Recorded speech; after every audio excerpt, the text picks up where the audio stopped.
उमज्ञानतिमिरन्दस्य ज्ञानाञ्जनशलाकया चक्षुरुन्मिलितं येन तस्मै श्रीगुरुवे नमः। श्रीचैतन्यमनोभीष्टं स्थापितं येन भूतले स्वयं रूपा कदा मह्यं ददाति स्वपदान्तिकं। वन्देऽहं श्रीगुरो श्रीयुतपदकमलं श्रीगुरून् वैष्णवां च श्रीरूपं साग्रजातं सहगण रघुनाथान्वितं तं सजीवं साद्वैतं सावधूतं परिजनसहितं कृष्णचैतन्यदेवं श्रीराधा कृष्णपादान् सहगण ललिता श्रीविशाखान्वितां च नमः ॐ विष्णुपादाय कृष्णमिश्राय भूतले श्रीमते भक्तिवेदांत स्वामिनिति नामिने नमस्ते सारस्वते देवे गौरवाणी प्रचारिणे निर्विशेष शून्यवादी पाश्चात्यदेशतारिणे नमो महावदन्याय कृष्णप्रेमप्रदायते कृष्णाय कृष्णचैतन्य नामिने गौरकृषे नमः।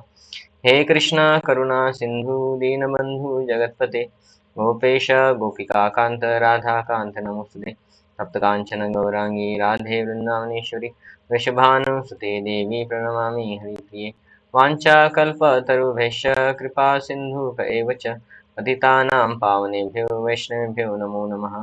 जय श्री कृष्ण चैतन्य प्रभु नित्यानंद श्री अद्वैत गदाधर श्रीवासादि गौरभक्तवृंद हरे कृष्ण कृष्ण कृष्ण हरे हरे हरे राम राम राम हरे हरे मूकं करोति वाचालं पङ्गुं लङ्घयते गिरिं यत्कृपातमहं वन्दे श्रीगुरुदीनतारिणं परमानन्दमाधवं श्रीचैतन्येश्वरम्। हरे कृष्ण। तो आप सभी का हार्दिक स्वागत है इस ऑनलाइन भक्ति वृक्ष कार्यक्रम में। तो कुछ दिन में नहीं था इधर क्योंकि गौर पूर्णिमा के लिए हम गए थे, लेकिन गौर पूर्णिमा तक रुके नहीं हम, नवद्वीप मंडल परिक्रमा गए थे हम। तो इसलिए उस 2 हफ्ता हमने नहीं किया बीच में। तो ठीक है, अभी हम आज सप्ताह क्रमांक 58 पढ़ने वाले थे। तो अभी हम जो पढ़ रहे थे वो एक सीरीज जैसा है। तो हम जो पढ़ रहे थे वो है 26 क्वालिटीज ऑफ वैष्णवा।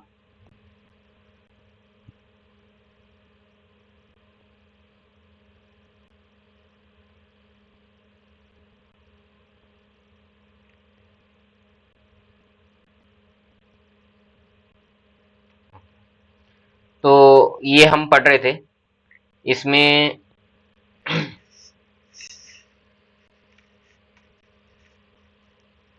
तो ये 26 वैष्णव के गुण होते हैं। तो ये एक श्लोक था चैतन्य चरितामृत ये ग्रंथ से, उसका मध्य लीला का 22 नंबर का अध्याय का श्लोक क्रमांक, इसमें श्लोक नहीं रहता है, उसको पयार बोलते हैं। तो वर्ष या टेक्स्ट 78 टू 80, 3 वर्ष में ये 26 क्वालिटी बताए थे। जैसे पहला कृपालु, फिर था अकृत द्रोह, फिर सत्यसार और सम। तो ये पहले लाइन में जितने हैं ये 4 हमने इससे पहले वाले श्लोक में कर लिया था। अब इस श्लोक में हमको दूसरे 4 करना है ये। तो निर्दोष, निर्दोष मतलब निर्दोष। वदान्य, वदान्य मतलब दयालु देने वाला। मृदु, मृदु मतलब स्वभाव में और वचन में मृदु। और शुचि, शुचि मतलब स्वच्छता, तो अंदरूनी और बाहरूनी स्वच्छता। तो ऐसे ये 4 गुण हम अभी देखेंगे और ऐसे करते करते ये आगे बढ़ेंगे सब। तो आज हम देखने वाले हैं पहला 5 नंबर का गुण, क्योंकि पहले 4 पहले इसमें हो गए तो इसलिए इधर लिखा है भक्त के 26 गुण, मतलब वैष्णव के 26 गुण 5 से 8। तो 5 से पहले कब हुए? पिछले हफ्ता सप्ताह हो गए थे, है ना, पिछले जो भक्ति वृक्ष हुआ था उसमें। तो अभी 5 नंबर से आगे 8 नंबर तक तो एक एक भक्त पढ़ सकता है। अब ये 5 नंबर कोई पढ़ेंगे आप में से? ठीक है, शालू बालू माता जी पढ़ेंगे। हरे कृष्ण।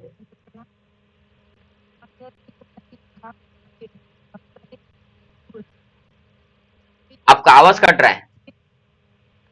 आप ऐसा कर सकते हैं, वीडियो ऑफ करके बोलेंगे तो आपका इंटरनेट वो ये हो जाएगा, बराबर हो जाएगा। हाँ, अभी बोल के देखिए एक बार। भक्त दोष रहित होता है। हाँ, बराबर है, कोई पढ़िए। ऐसा कोई ऐसा किस अधिकार से कह सकता है कि वह दोष रहित है? किंतु एक भक्त जो शरीर, मन और वाणी से भगवान कृष्ण को समर्पित है, वह भगवान की इच्छा के अनुरूप कार्य करता है और भगवान के संदेश को दोहराता है।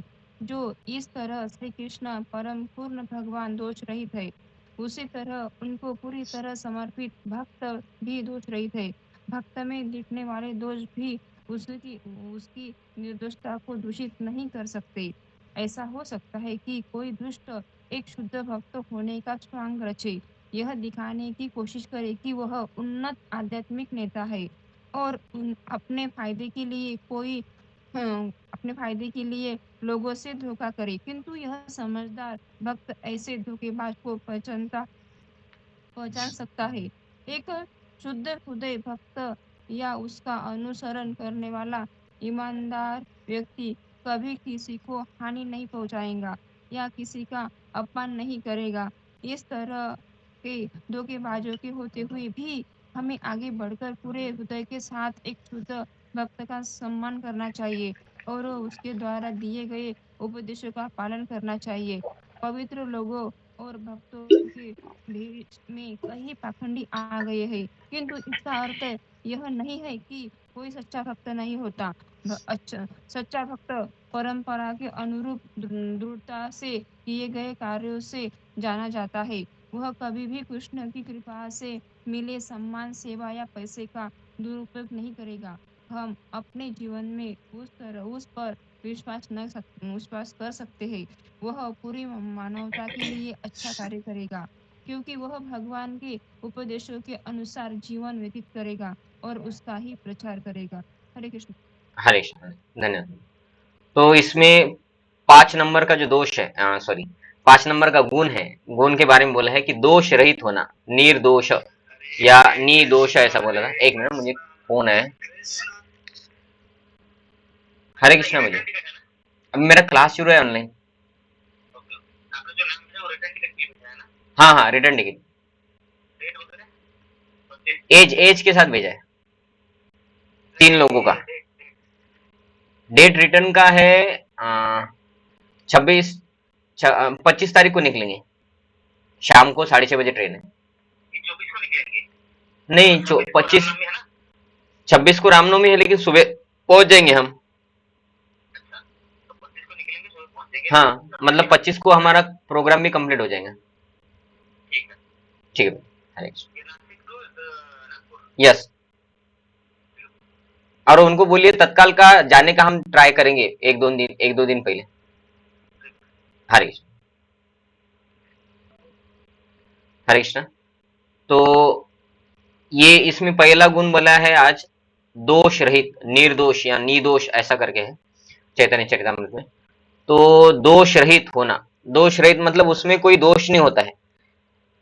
तो एक भागवतम में युधिष्ठिर महाराज को भी बोला जाता है, क्या बोला जाता है कि ऐसा व्यक्ति जिसका कोई शत्रु है ही नहीं, है ना। लेकिन युधिष्ठिर महाराज को शत्रु नहीं ऐसा बोला है, लेकिन उनके शत्रु तो थे, कौरव उनके शत्रु थे, बराबर है ना। तो वो किसी को शत्रु नहीं मानते, वो किसी का बुरा करने के लिए प्रयत्न नहीं करते, लेकिन दूसरे लोग बुरा करने के लिए प्रयत्न करेंगे। तो वैसे ही ये जो निर्दोष है वह भी वैसे ही है कि एक्चुअली शास्त्रों के हिसाब से उनमें कोई दोष नहीं है, लेकिन बाकी के लोग दोष ढूंढ सकते हैं। जैसे कि कोई अगर शुद्ध भक्त है और वो लोगों को आध्यात्म के बारे में बोलेगा, तो वो गलत नहीं अगर बोल रहा है, गलत नहीं बोल रहा है, सभी अच्छा बोल रहा है, तो हम उसको अच्छा ही बोलेंगे। लेकिन भौतिक लोग क्या बोलेंगे, ये साधु लोग सब ढोंगी है, वो दोष देखेंगे, है ही नहीं वैसा, लेकिन वो भौतिक लोग तो वैसे ही बोलेंगे। तो निर्दोष का अर्थ उनमें कोई दोष नहीं होता है, ये होता है। लेकिन भौतिक लोग फिर भी दोष ढूंढ ही ले सकते हैं। तो भौतिक लोग दोष ढूंढने का मतलब उनके अंदर दोष होगा ऐसा नहीं होता है। वो जो बोलते हैं ये दोष है, ये भी उनका गुण ही होता है कि ये लोग बस अरे आध्यात्म के लिए बोलते हैं, भौतिक के लिए बोलते ही नहीं, है ना। तो बराबर ही है ना, वो भी बराबर ही है। तो ऐसा हो सकता है कि एक शुद्ध भक्त के अंदर, ये शुद्ध भक्त की क्वालिटी ऐसा ही बोल सकते हैं हम, और हमें इस लेवल तक आना है कि हमारे अंदर बहुत सारे दोष है और कलयुग का वर्णन भी है। कलयुग का वर्णन क्या है, कली दोष निधे राजन अस्ति नेकम महान गुण कीर्तनादेव कृष्णस्य मुक्त संग परमोजित। तो कलयुग में हर जगह दोष ही दोष है ना। तो हम भी भक्त बन गए अभी, लेकिन हमारे अंदर कई सारे दोष अभी भी है। तो हमें शुद्ध भक्त बनना है, निर्दोष होना है। लेकिन इस श्लोक में क्या बोला है, हमारे अंदर दोष भी होंगे तो भी हमें क्या करना है, अस्ति एक महान गुण है। लेकिन एक महान गुण है वह कीर्तना देव कृष्ण सा और मुक्त संग परम रजत। भगवान कृष्ण का कीर्तन कीजिए तो आपको मुक्ति मिल जाएगी, हमारे अंदर दोष होने के बाद भी। लेकिन एक ऐसा होता है, तो दोष है, हम कीर्तन करेंगे, दोष निकल जाएंगे, हम एक दिन निर्दोष बनेंगे, फिर मुक्ति मिलेगा। ऐसा नहीं कि दोष रहेगा कि किसी के अंदर समझे कि कुछ गलत करने की इच्छा है तो भगवत धाम जाएगा क्या, हरिनाम कर रहा है तो नहीं। वो हरिनाम करने से एक दिन शुद्ध भक्त बनेंगे, फिर भगवत धाम जाएंगे। शुद्ध भक्त तो बनना ही है सबको, है ना। कोई बोलेंगे मैं शुद्ध भक्त नहीं बनना चाहता और कैसे भी माला करके भगवत धाम जाऊंगा, वो ऑप्शन है ही नहीं, है ना। ऑप्शन एक ही है, ऑप्शन ए। और ऑप्शन ए क्या है, शुद्ध भक्त बनो और भगवत धाम जाओ। ऑप्शन बी नहीं है कि दोष युक्त भक्त रहेंगे और भगवत धाम जाएंगे, ये ऑप्शन है ही नहीं। शुद्ध भक्त बनो, भगवत धाम जाओ, यही है। तो निर्दोष। लेकिन हम अगर प्रोसेस में हैं, इस इस्कॉन संस्था में हम अच्छे से जुड़े हैं, जो हमें इंफॉर्मेशन मिलता है, ये नियम है और ये ऐसा करना पड़ता है भक्ति के लिए, इसमें आगे बढ़ सकते हैं, ऐसा करेंगे तो उसको हम पालन करते हैं, तो नो डाउट प्रभुपाद जी बोलते हैं एक ही जन्म में हम भगवत धाम जा सकते हैं, है ना। तो निर्दोष, तो एक भक्त जो शरीर और मन और वाणी से भगवान को, कृष्ण को समर्पित है, वह भगवान की इच्छा अनुसार ही कार्य करता है और भगवान के संदेश को दोहराता है। तो जिस तरह कृष्ण दोषरहित है, उसी तरह वो भी दोषरहित हो जाता है। लेकिन ये दोषरहित होने के लिए करना क्या पड़ेगा, करना यह है कि भगवान को पूरी तरह से समर्पित हो जाना, सर्वधर्मान परित्यज्य। तो भगवान को पूरी तरह समर्पित होना मतलब भगवान ने जो जो बोला है उनके शास्त्रों में, भगवत गीता भागवतम, उसको पालन करने का प्रयत्न करना। तो हम 100% तो पालन नहीं कर सकते, शुरुआत में 100% कर सकते क्या अभी नहीं, लेकिन जितना हो सके उतना उतना करेंगे, है ना। किसी ने पहले में एडमिशन ले लिया और हम बोलेंगे अरे इतना गंदा अक्षर तेरा, तू कभी भी 10वीं पास नहीं हो सकता, इतना गंदा अक्षर है तेरा। तो पहले के बच्चे का अक्षर कैसा रहेगा,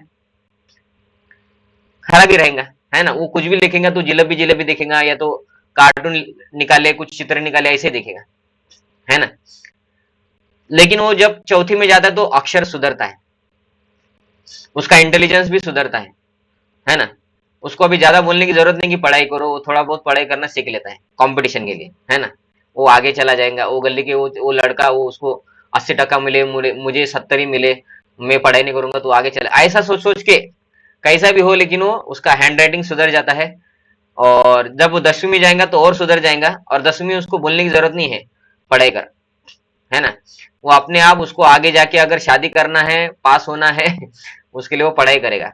नो डाउट कुछ गधे भी रहते हैं, 10वीं में पढ़ते हैं, गधे पास नहीं होते, वो पढ़ाई भी नहीं करते, वो बोलेंगे मैच चालू है, आईपीएल चालू है, मैं नहीं देखूंगा तो भारत ही हार जाएगा, तो मैं फेल हुआ तो चलता है लेकिन मैच देखना ही पड़ेगा। तो फिर ऐसे कुछ गधे रहते हैं, वो फेल ही होते हैं। लेकिन धीरे धीरे धीरे जो एजुकेशन सिस्टम में है उसका प्रगति होता है। तो भौतिक में ये होता है तो आध्यात्म में नहीं होगा, कि कोई आध्यात्म में आ गया और शुद्ध भक्त बन ही नहीं सकते प्रभु जी, कोई भगवत धाम जा ही नहीं सकता। वो कैसा हो गया कि किसी का नंबर लगा दिया, एडमिशन कर दिया पहले में, अरे इसका हैंड राइटिंग देखो कितना गंदा है, इसको पढ़ने भी नहीं आता, ये क्या 10वीं पास होगा, तो ये सही है क्या, नहीं है। तो जैसे जैसे वो एजुकेशन सिस्टम में रहेगा, कंटिन्यू करेगा, तो उसका हैंड राइटिंग इंप्रूव होगा, उसका इंटेलिजेंस इंप्रूव होगा। वो गांव का लड़का होगा, पहले भेड़ बकरियां चराता होगा, लेकिन आगे जाके जज बन सकता है, इंजीनियर बन सकता है, डॉक्टर बन सकता है, कुछ भी बन सकता है ना। अगर वो एजुकेशन को कंटिन्यू करे और अच्छे से पालन करे तो वैसे ही भक्ति में भी है। भक्ति में भी क्या होता है, शुरुआत में हम कैसे भी हो, लेकिन अगर अच्छे से गाइडेंस में रहेंगे हम, तो भक्ति में हमारा प्रगति गारंटी होता है ना। भौतिक में है तो भक्ति में क्या है, फिर भक्ति में तो अल्टीमेट गारंटी भगवान कृष्ण है ना, साक्षीदाता। भगवान बोलते मैं कि मैं साक्षी, है ना, मैं सबका साक्षी हूं, तुम क्या पुण्य कर रहे हो, क्या पाप कर रहे हो, सबका मैं साक्षी हूं, और उसके हिसाब से मैं आपको रिजल्ट्स दूंगा। तो ये दोष रहित होना, वो बोले अगर कोई भगवान को पूरी तरह से समर्पित होता है, अच्छे से भक्ति करता है, तो एक दिन वो दोष रहित हो जाएंगे, उसके अंदर के सभी दोष निकल जाएंगे। और भक्त में दिखने वाले दोष भी उसकी निर्दोषता की दूषित नहीं कर सकते, है ना। कुछ दोष दिख सकते हैं भक्त में, लेकिन वो निर्दोषी रहता है, इनडायरेक्टली ऐसा उनका बोलना है। जैसे कि अभी कोई भक्त बन गया,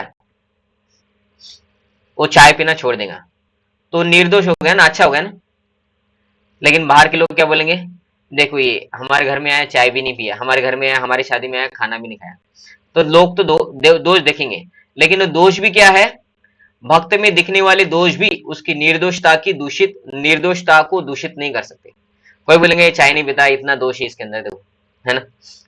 हम उसको इतना बड़ा बढ़िया, है ना, पूरा अच्छा अच्छा लहसन लाके समोसा दिया और खाया नहीं वो, बाकी सब लोगों ने खाया, उसने खाया नहीं हमारी शादी में, है ना। हमारे घर की शादी में उसने खाया नहीं, ये दोष है उसके अंदर का। भक्त बन गया तो क्या हुआ, लहसन प्याज तो भगवान भी खाते हैं, कृष्ण भी खाते हैं, है ना। ऐसा वो लोग बोलेंगे तो खाते नहीं भगवान, मैं ऐसे ही बोल रहा हूँ, वो लोग बोलेंगे वैसा। लेकिन ये निर्दोषता है भक्त की, वो नहीं करता है गलत काम, तो लोग दोष भी देखेंगे तो भी निर्दोषता दूषित हो रही है उसकी, नहीं हो रही है, ऐसा बोले। ऐसा हो सकता है कि कोई दुष्ट एक शुद्ध भक्त होने का सोंग कर सकते हैं, यह दिखाने की कोशिश कर सकता है कि वो उन्नत आध्यात्मिक नेता है और अपने फायदे के लिए लोगों को धोखा भी दे सकता है। तो ऐसे बहुत सारे लोग करते हैं ना अभी, कि ब्रह्मचारी बनेंगे, सन्यासी बनेंगे, महाराज बनेंगे, बाबा बनेंगे। स्त्रियां भी है, स्त्रियां बोलते हम भी कम नहीं अभी, तो ऐसे स्त्रियां भी है जो साध्वी बनेंगे, है ना, लेकिन गलत काम करेंगे, जो शास्त्रों में अनुमोदित नहीं है ऐसा कुछ संस्था चालू करेंगे। तो और उनके अंदर वो गलत काम भी चालू रखते हैं, क्योंकि शास्त्र में जो अनुमोदित नहीं है वो हम करते हैं तो हमको उसमें सक्सेस नहीं मिलता है। फिर लोग पीछे पीछे गलत काम करते करते उसको कंटिन्यू करते हैं, है ना। तो ये लेकिन वो ढोंग करते कि हम भी आध्यात्मिक संस्था है और हमसे बढ़कर कौन, है ना। लेकिन शास्त्रों के हिसाब से होना चाहिए।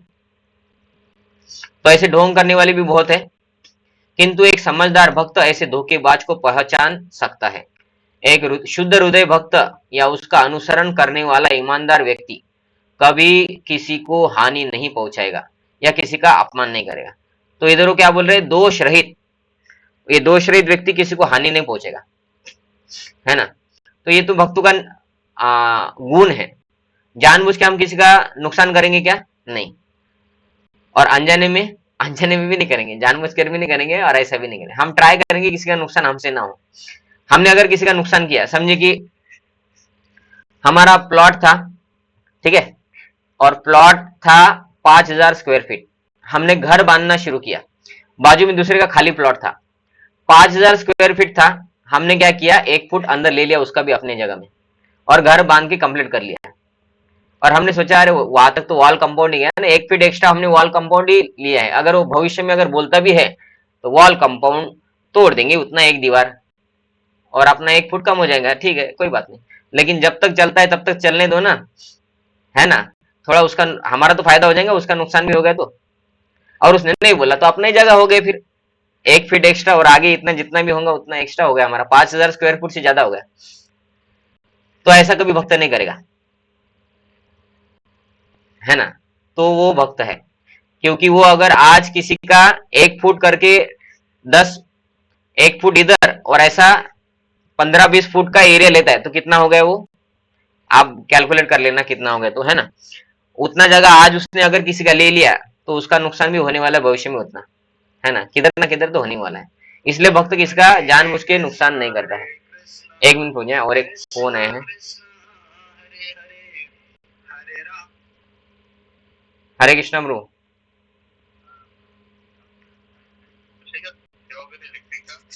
हाँ किधर किधर, नहीं नहीं कुछ नहीं, कौशलेंद्र प्रभु को पूछे, मेरा ऑनलाइन क्लास चालू है 1 बजे तक, ठीक है हरे। तो भक्त क्या करते हैं, भक्त किसी को हानि नहीं पहुंचाते, क्योंकि वो अगर किसी को हानि पहुंचाएगा तो उसको पता है कि मेरा भी होने ही वाला है। भौतिक लोगों को ये नहीं समझता है, उनको लगता है अरे यार किसी को बेवकूफ बना के एक्स्ट्रा पैसे कमा लिया, उसका नुकसान भी हो गया तो हमको थोड़ी ना कुछ होने वाला है, हमारा तो फायदा हो गया ना। हमने देखो उसको बेवकूफ बनाया, 10,000 रुपए का फायदा हुआ ना हमारा, तो जो अभक्त है वो सोचता है मैंने किसी का नुकसान करके मेरा फायदा हो गया और मेरा कभी भी नुकसान नहीं होगा। लेकिन भक्त समझता है कि आज मैं किसी का नुकसान करूंगा तो भविष्य में मेरा उससे ज्यादा नुकसान होगा, क्योंकि भगवान हर जगह साक्षी है ना। तो इसलिए वो किसी को धोखा नहीं करता। इस तरह धोखेबाज के होते हुए भी तो बाहर के लोग धोखा करेंगे, लेकिन वो कोई ईमानदार है और शुद्ध भक्त के अंडर में है, वो किसी को हानि नहीं पहुंचाएगा। और वो कौन धोखेबाज है वो समझ सकता है ना। पवित्र लोगों और भक्तों के भेष में कई पाखंडी आ गए हैं, किंतु इसका अर्थ यह नहीं है कि कोई सच्चा भक्त नहीं होता। सच्चा भक्त परंपरा के अनुरूप दृढ़ता से किए गए कार्यों से जाना जाता है। तो इधर वो बोल रहे कि ठीक है, कलयुग में बहुत सारा दोष है और पाखंडी भी लोग बहुत सारे हो गए हैं। लोग साधु का वेश धारण करते हैं, सैफरॉन पहनते हैं, है ना, भगवा ड्रेस पहनेंगे, लेकिन तंबाकू चाय बीड़ी सब कुछ चलता है और भी गलत काम करते हैं। चारों नियम पालन नहीं करते हो, ऐसा भी होता है। कुछ लोग होते हैं तो 3 नियम नहीं पालन करते, कुछ लोग 2 नियम नहीं पालन करते, कुछ लोग बोलते हैं 1 नियम पालन नहीं करेंगे, हम 3 नियम पालन करेंगे। लेकिन चारों नियम पालन करना है, क्योंकि वो एक भी नियम ब्रेक कर रहा है तो पाखंड हो गया, है ना। तो लेकिन भक्त अभी भक्ति में आने की वजह से परंपरा में उसको ज्ञान मिलता है, उसको समझता है कि ये सब नहीं करना है, और वो खुद भी नहीं करता है और उनको समझ में आता है कि ये बाकी लोग ये पाखंड है करके, क्योंकि ये 4 नियमों का पालन नहीं कर रहे हैं। वह कभी भी कृष्ण की कृपा से मिले सम्मान, देखिए भगवान की कृपा से हमें सम्मान मिलता है ना, कि लोग हमको तिलक देते हैं। तो हमें ट्रेन में हम अगर जाते हैं, तिलक है, कंठी माला है, जब करते हैं तो नॉर्मल लोगों से ज्यादा वैल्यू देते हैं हमको लोग, है ना। आप भी देखिए, अगर आप धोती कुर्ता होंगे या तिलक पहन के होंगे तो कोई व्यक्ति अगर उधर बैठा है, वो उधर शर्ट पैंट में अगर कोई बैठा होगा उसको वैल्यू नहीं देगा, लेकिन हमको ज्यादा देंगे क्योंकि हमारे सर पे तिलक है। वो बोलेगा कि ये अच्छा व्यक्ति है, क्योंकि लोगों को ये गारंटी हो जाता है भक्त की ये तिलक कंठी माला और जप करने वाला देख के कि ये व्यक्ति मेरा पॉकेट बिल्कुल नहीं चुराएगा है ना। इतना तो श्योर हो जाता है कि ये व्यक्ति साधु जैसा दिख रहा है, मेरा पैसा भी गिरेगा ना जेब में से तो ये उठा के देंगे, प्रभु जी आपका पैसा गिरा था करके। लोगों को इतना गारंटी हो जाता है, तो हमारा सम्मान बढ़ जाता है कि जब हम भक्त बनते तो वो क्या बोल रहे हैं कि लेकिन ऐसे सम्मान का व्यक्ति क्या करता है, वह कभी भी कृष्ण की कृपा से मिले हुए सम्मान का, तो भगवान की कृपा से हमें सम्मान मिलता है लेकिन उसका दुरुपयोग नहीं करता है। सेवा का, हमारे हमारे जो भक्त होते हैं वो सेवा करते हैं तो उसका भी वो दुरुपयोग नहीं करता है। खुद के स्वार्थ के लिए खुद की सेवा करके नहीं लेंगे, वो भगवान की सेवा में लगाएंगे सबको। तीसरा है पैसे का दुरुपयोग नहीं करेगा, भगवान की कृपा से जो पैसा मिलेगा उसका दुरुपयोग नहीं करेगा। 3 वस्तु बोला है, सम्मान, सेवा और लक्ष्मी। हम लक्ष्मी बोलते हैं पैसा, लेकिन हम देखते कि प्रभुपाद जी लिख रहे ढोंगीबाज, धोखेबाज और ढोंगी, ये लोग क्या करेंगे, सम्मान का दुरुपयोग करेंगे, सेवा का भी दुरुपयोग करेंगे और पैसे का तो करेंगे ही करेंगे। उन्होंने शपथ लेके रखा है कि हम भगवत गीता के ऊपर हाथ रख के कसम खाते हैं कि ये भक्ति के नाम पे धोखेबाजी करके जो पैसा कमाया है उसका सदुपयोग नहीं करेंगे, है ना। तो उसको पाप नहीं लगता है, क्योंकि उन्होंने भगवत गीता के ऊपर हाथ रख के कसम ही खाई है कि सदुपयोग करेंगे ही नहीं पैसों का, है तो प्रभुपाद जी लिख रहे हैं कि ये बहुत इंपॉर्टेंट है कि पैसे का सदुपयोग करना ही होगा। अगर कोई दुरुपयोग करता है तो वो विश्वास रखने के लायक नहीं। हम जीवन में उस पर विश्वास कर सकते हैं अगर वो नहीं सदुपयोग करता है, तो अगर दुरुपयोग करेगा तो हम उस पर विश्वास नहीं कर सकते, ऐसा प्रभुपाद जी लिख रहे हैं। तो नॉर्मली क्या होता है आध्यात्म में, क्योंकि ये भक्तों के गुण है, तो आध्यात्म में 3 चैतन्य महाप्रभु बोलते बहुत कठिन है भक्तों के लिए। एक है धनम, एक है जन्म, एक है सुंदरम।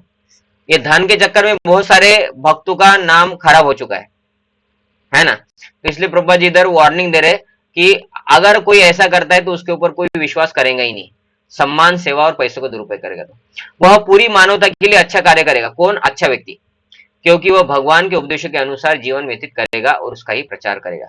तो भगवान के उपदेशों का वो प्रचार करता है, ये परंपरा में होता है। बाहर के लोग प्रचार करेंगे लेकिन वो भगवान के उपदेशों का नहीं करेंगे, उनका मंदिर चले या उनको पैसा मिलते रहे उसके लिए जो इंपॉर्टेंट है उतना ही वो प्रचार करते हैं। लेकिन प्रभुपाद जी लिख रहे हैं कि भगवान के उपदेशों का प्रचार करना चाहिए, क्योंकि लोगों का भी फायदा होना चाहिए। ऐसा नहीं कि जो मंदिर में रह रहे हैं उन लोगों का फायदा हो, इसलिए ऐसे लोगों को प्रचार करो कि लोग बस डोनेशन देते रहे और खुद जब करे ना करे हमको क्या लेना देना है। बराबर है ना। तो ऐसे ऐसे कुछ लोग करते हैं, तो प्रभुपाद जी बोल रहे हैं वो ढोंगेबाज है, क्योंकि भगवान के भक्ति का प्रचार करना चाहिए। साधु मतलब भगवान के उपदेशों का प्रचार करना। ठीक है, नेक्स्ट पढ़ना है, अभी कौन पढ़ेंगे? मैं पढ़ू प्रभु जी? हाँ पढ़िए मन। हरे कृष्णा प्रभु जी। हरे कृष्ण। छठवा, भक्त उदार होता है। वदान्य वदान्य किसी अन्य वस्तु के लिए प्रयास किए बिना हर किसी को भक्तिमय सेवा की उचित विधि के माध्यम से अपनी समस्त इच्छाओं को कृष्ण की सेवा में समाहित कर देना चाहिए। इसकी शुरुआत होती है एक दक्ष आध्यात्मिक गुरु के निर्देशन में श्रवण और कीर्तन करने से। समर्पण का विज्ञान एक आनंदमय विधि है जिसके फलस्वरूप भक्त कृष्ण का प्रेमी बन जाता है। इस भक्तिमय विधि को देने वाले जरूर वदान्य होते हैं, क्योंकि हम एक मुश्किलों से भरे भौतिक संसार में जी रहे हैं जिसका नियंत्रण मायावी और दुष्ट ताकतों के पास है। इसलिए भगवान चैतन्य के उदार उपहारों को बांटने में हमेशा मुश्किलें आती है, लेकिन इन मुश्किलों के बावजूद भक्तों की भगवान चैतन्य के उपहारों को बांटने की इच्छा उनकी वदान्य प्रकृति की सूचक है। भगवान चैतन्य और उनके अनुयायी जानते हैं कि भगवान का प्रेम सबसे उत्कृष्ट है और वे बिना किसी ऑर्डर मिला स्वार्थ क्या? के, बिना किसी निराशा से, बिना किसी बाधा के कारण वितरण करते हैं। उनकी वदान्यता की कोई सीमा नहीं है और जो उन्हें उसको उपहारों थोड़ा को हिला प्राप्त लीजिए। करते हैं जो उनके उपहारों को प्राप्त करते हैं उनके सौभाग्य की सीमा नहीं है। हरे कृष्णा। हरे कृष्ण। तो देखिए इसमें वदान्य ये बोला है। वदान्य मतलब क्या होता है कि उदार होके दूसरों को बांटने वाला। तो लेकिन बांटने वाला कौन, उदार कौन, किसको कहा जा सकता है? तो कुछ लोगों को लगता है कि कोई अगर भिखारी आ जाए उसको 5 रुपए दे दो तो देखो हम कितना बड़ा दानी है, हम गरीबों को कपड़े बांटते हैं। तो ठीक है, उदार है, अच्छा है, कुछ नहीं कर रहे उससे अच्छा तो है, लेकिन है ना। लेकिन भक्त बनने के बाद हमें पता चलना चाहिए कि सबसे बड़ा वदान्य, उदार व्यक्तित्व वो है जो लोगों को भक्त बनाता है ना। क्योंकि कोई गरीब है या गलत काम में फंसा है, उसको सही सलाह देने से वो सुधरेगा नहीं, नॉर्मली नहीं सुधरता है। और गरीब व्यक्ति का भी कर्म खराब है, उसके वजह से उसका नसीब में वो लिखा हुआ है। तो हमने 10 रुपए दे दिया तो उसका नसीब चेंज हो जाएगा क्या? ठीक है, फिर 10 रुपए से नहीं होता तो 1,000 रुपए देते, फिर नसीब चेंज होगा? उसको पढ़ा लिखा देंगे, उसको पढ़ा लिखा के उसको जॉब पे लगवा देंगे, फिर नसीब चेंज होगा? ऐसा होता है क्या? नहीं होता है। वो पढ़ लिख जाएगा तो भी उसका नसीब के हिसाब से उसको जो दुख आने वाला है वो मिलेगा ही। हो सकता है कि एक गरीब था और उसके नसीब में था कि कुछ दिन के बाद उसको घर मिलने वाला था, कोई अमीर व्यक्ति उसको गोद में लेने वाला था, तो वो उसके नसीब में था और हमें लगा कि भाई ये गरीब है इसका उद्धार करते हैं और हमने उसको गोद में ले लिया। तो वो उसके नसीब में था, इसलिए किसी ने उसको गोद में ले लिया, उसको पढ़ाया। हमें क्या लगा, देखो नहीं तुम्हें अगर उसको गोद में नहीं लेता तो वो ऐसे ही सड़क पे भीख मांगते बैठा।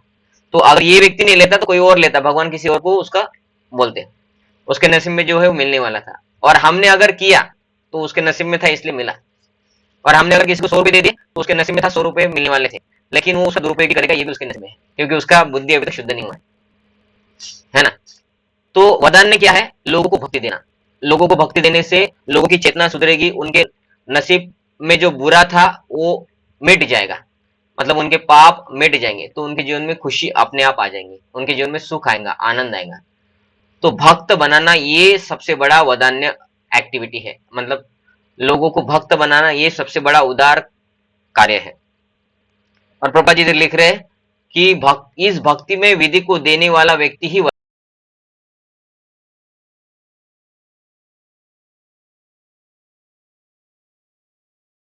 वदान्य है।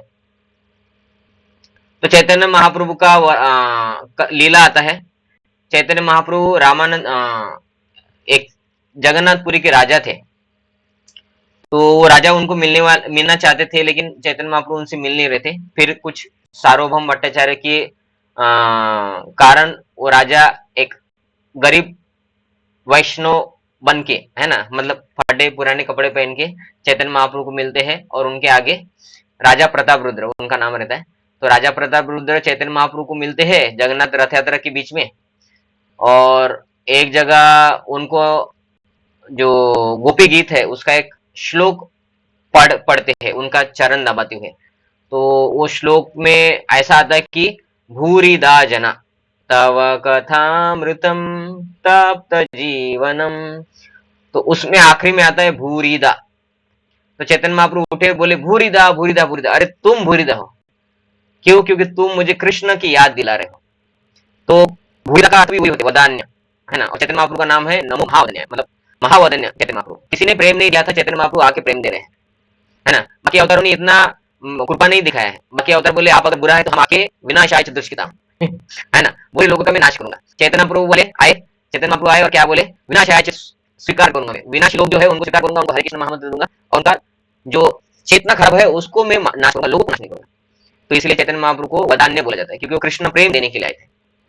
तो जो लोगों को भक्ति देता है वो वदान्य है। तो ये भक्त का गुण है।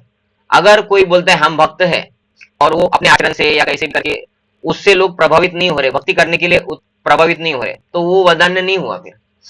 और ऐसा देखा जाता है कि हमने इससे इस्कॉन में आने से पहले कितने सारे लोगों को देखा है कि वो आध्यात्म कर रहे, देखा है ना, साधुओं को देखा है, लेकिन कभी ऐसा लगा कि हम भी इसके जैसा करेंगे, तिलक लगाएंगे, है ना, धोती कुर्ता पहनेंगे, व्हाइट कपड़े पहनेंगे, मंदिर में जाएंगे, रेगुलर माला करेंगे 2-2 घंटा, कभी नहीं लगा।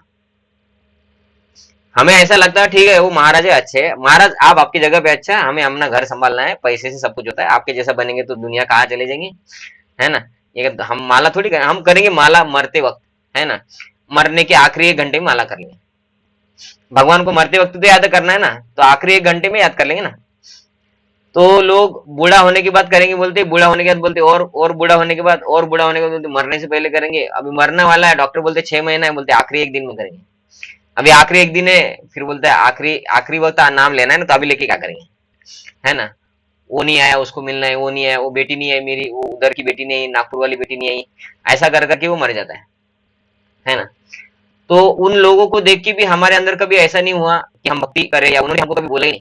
मेरे जन्म में तो भी, है ना, मैं कभी किसी साधु को, मतलब कुछ साधु को मिला भी हूँ, या गांव में कुछ लोग रहते भी है ऐसे, तो भी किसी ने मेरे सामने कभी बोला नहीं कि भी तुम भी करो करके। आपको किसी को बोला था ऐसा, या कन्विंस करने का प्रयत्न किया क्यों भी करना है?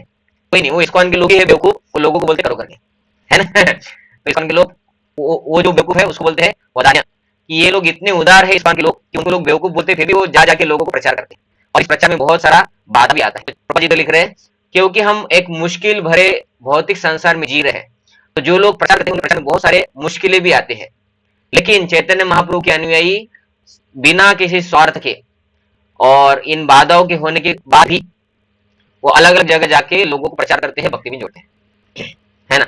इसलिए उनको वदान्य और बोला है कि फेवरेबल एटमोस्फियर है तब भी लोग प्रचार नहीं करते, लेकिन इस्कॉन वाले लोग इतना मुश्किल होने के बाद भी प्रचार कर रहे हैं, तो इसको बोला जाता है वदान्य। ठीक है, नेक्स्ट कौन पढ़ेंगे? मैं पढ़ती। ठीक है, पढ़िए। भक्त मृदु होता है, सौम्य। भक्त माया द्वारा भ्रमित होकर भौतिक सुखों और परिणामतः होने वाले दुखों के पीछे भागने से बचता है। वह शांत रहता है क्योंकि वह कृष्ण भावनामृत में संतुष्ट रहता है। एक व्यक्ति जिसके पास पहले से ही करोड़ों डॉलर हो, वह कुछ हजार डॉलरों को पाने के लिए और उनसे खुशी हासिल करने के लिए उन्मत्त नहीं होता।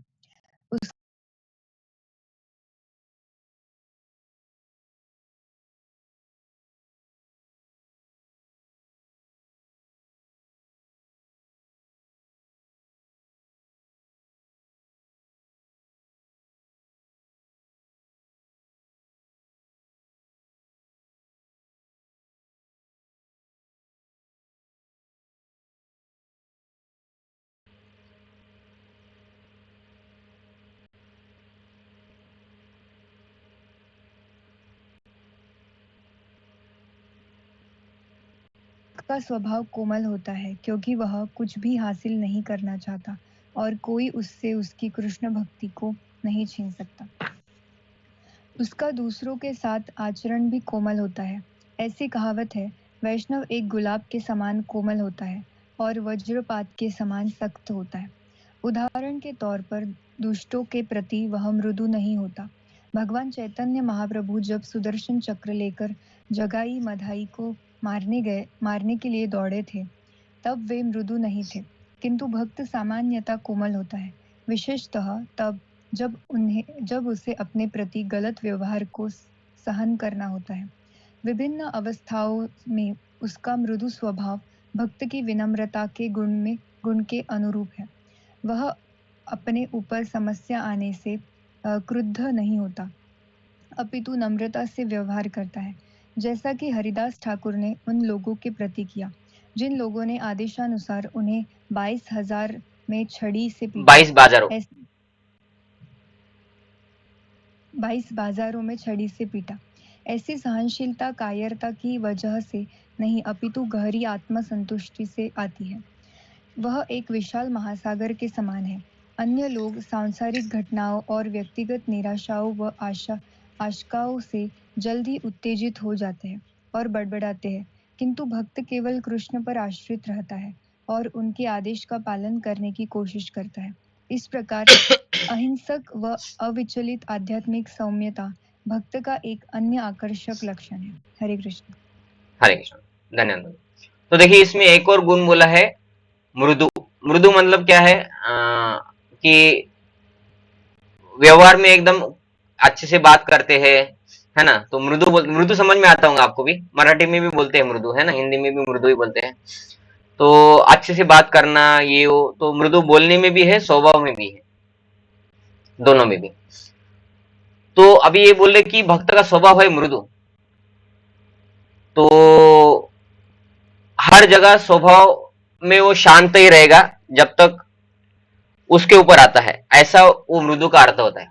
लेकिन वो जब देखता है कि किसी या भक्ति के ऊपर या किसी भक्त के ऊपर आता है, तो वो थोड़ा एग्रेसिव भी हो सकता है। तो इधर वो पहले बोल रहे हैं कि भक्त कैसे होते हैं, वो सुख दुख में समान रहते हैं, है ना, ज्यादा विचलित नहीं होते, संतुष्ट रहते हैं, ज्यादा पैसा हो कम हो संतुष्ट रहते हैं। तो उधर एक उदाहरण से वो बता रहे कि एक व्यक्ति, तो ये मृदु होता है, ये संतुष्ट क्यों रहता है, तो उसके उदाहरण के लिए उन्होंने बोला है कि संतुष्ट कैसा रहता है। तो वो बोले कि एक व्यक्ति है जिसके पास हजारों डॉलर है या करोड़ों डॉलर है, तो वो $1,000 के लिए काम करेगा क्या। समझे कि अनिल अंबानी को बोलेंगे मैं आपको 40,000 रुपए महीना देता हूं अगर आप काम करेंगे मेरी तरफ, अनिल अंबानी आएंगे आपके घर में काम करने के लिए? नहीं आएगा। तो बोलेंगे हम संतुष्ट है, हमें जॉब की जरूरत नहीं है, हमारे जो बिजनेस चल रहा है उसमें हम संतुष्ट है, क्योंकि उसके पास ऑलरेडी बहुत सारा है ना। तो ये उदाहरण देखिए प्रभुपाद जी उधर समझा रहे कि भक्त मृदु होते हैं और संतुष्ट रहते हैं, उसका स्वभाव कोमल होता है, क्योंकि वह कुछ भी हासिल नहीं करना चाहता। अब ये कुछ भी का अर्थ होता है भौतिक, लेकिन हम तो चाहते हैं ना।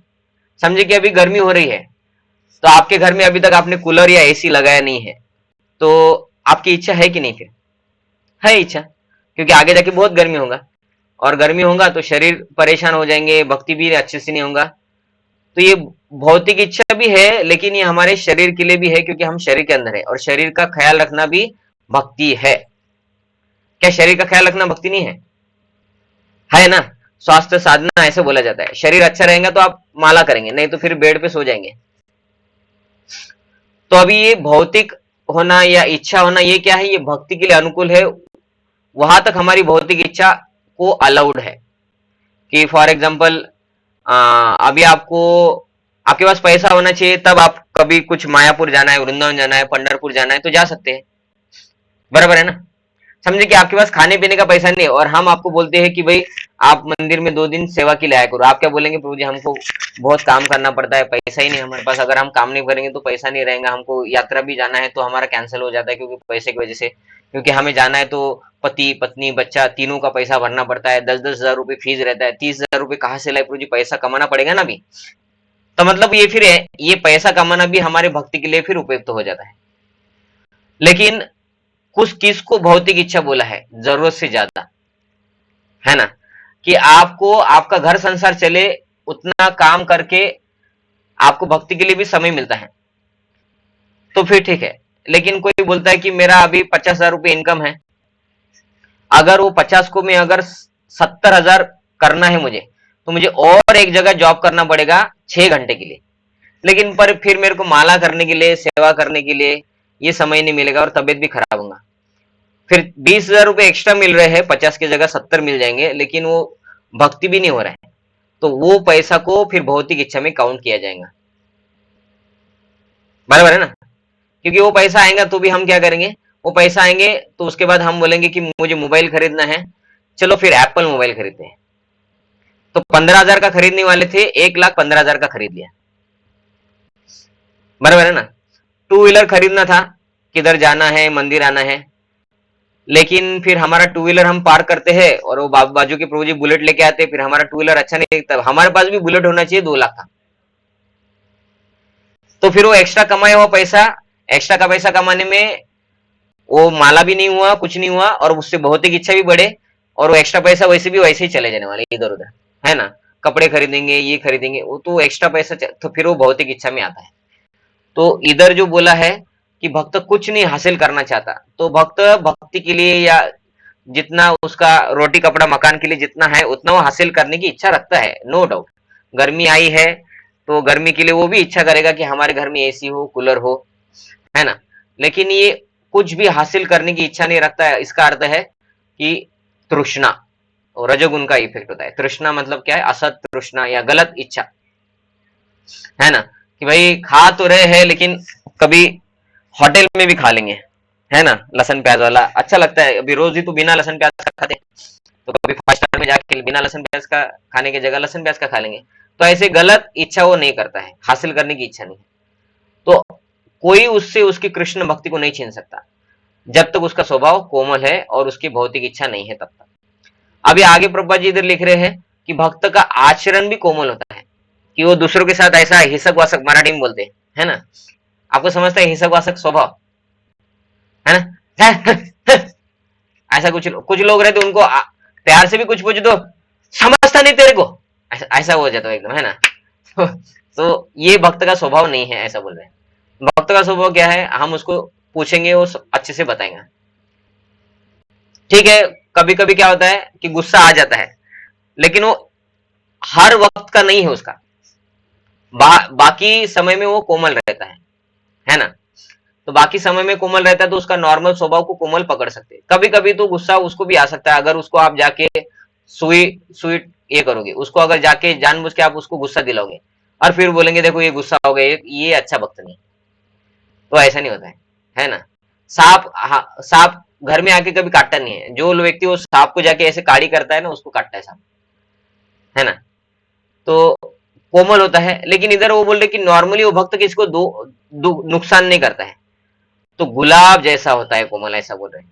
लेकिन भक्त का एक और स्वभाव है, वज्रदपि कठोरम, ऐसा एक श्लोक है कि कुसुमादपि कोमलम वज्रादपि कठोरम। कुसुम मतलब कमल के जैसा कोमल होता है और वज्र के जैसा कठिन भी होता है। कभी कभी भक्त एकदम कठोर भी हो जाता है, हमें लगे कठोर होता है, कैसे है ना? तो वो बोल रहे हैं जब वो चीज कब कौन सी चीज में वो कठोर होता है, तो उधर उन्होंने उदाहरण दिया है कि दुष्टों के प्रति वो मृदु नहीं होता है। कि कोई दुष्ट व्यक्ति है, समझे कि मंदिर है, मंदिर में सब लोग आ सकते हैं ना, गरीब हो, अमीर हो, बच्चा हो, बूढ़ा हो, सभी आ सकते हैं, और हम किसी को रोकते नहीं, तो हम कोमल हृदय वाले हैं। कोई अगर दारू पी के आ गया है तो उसको क्या करेंगे हम? उसको निकालना पड़ेगा,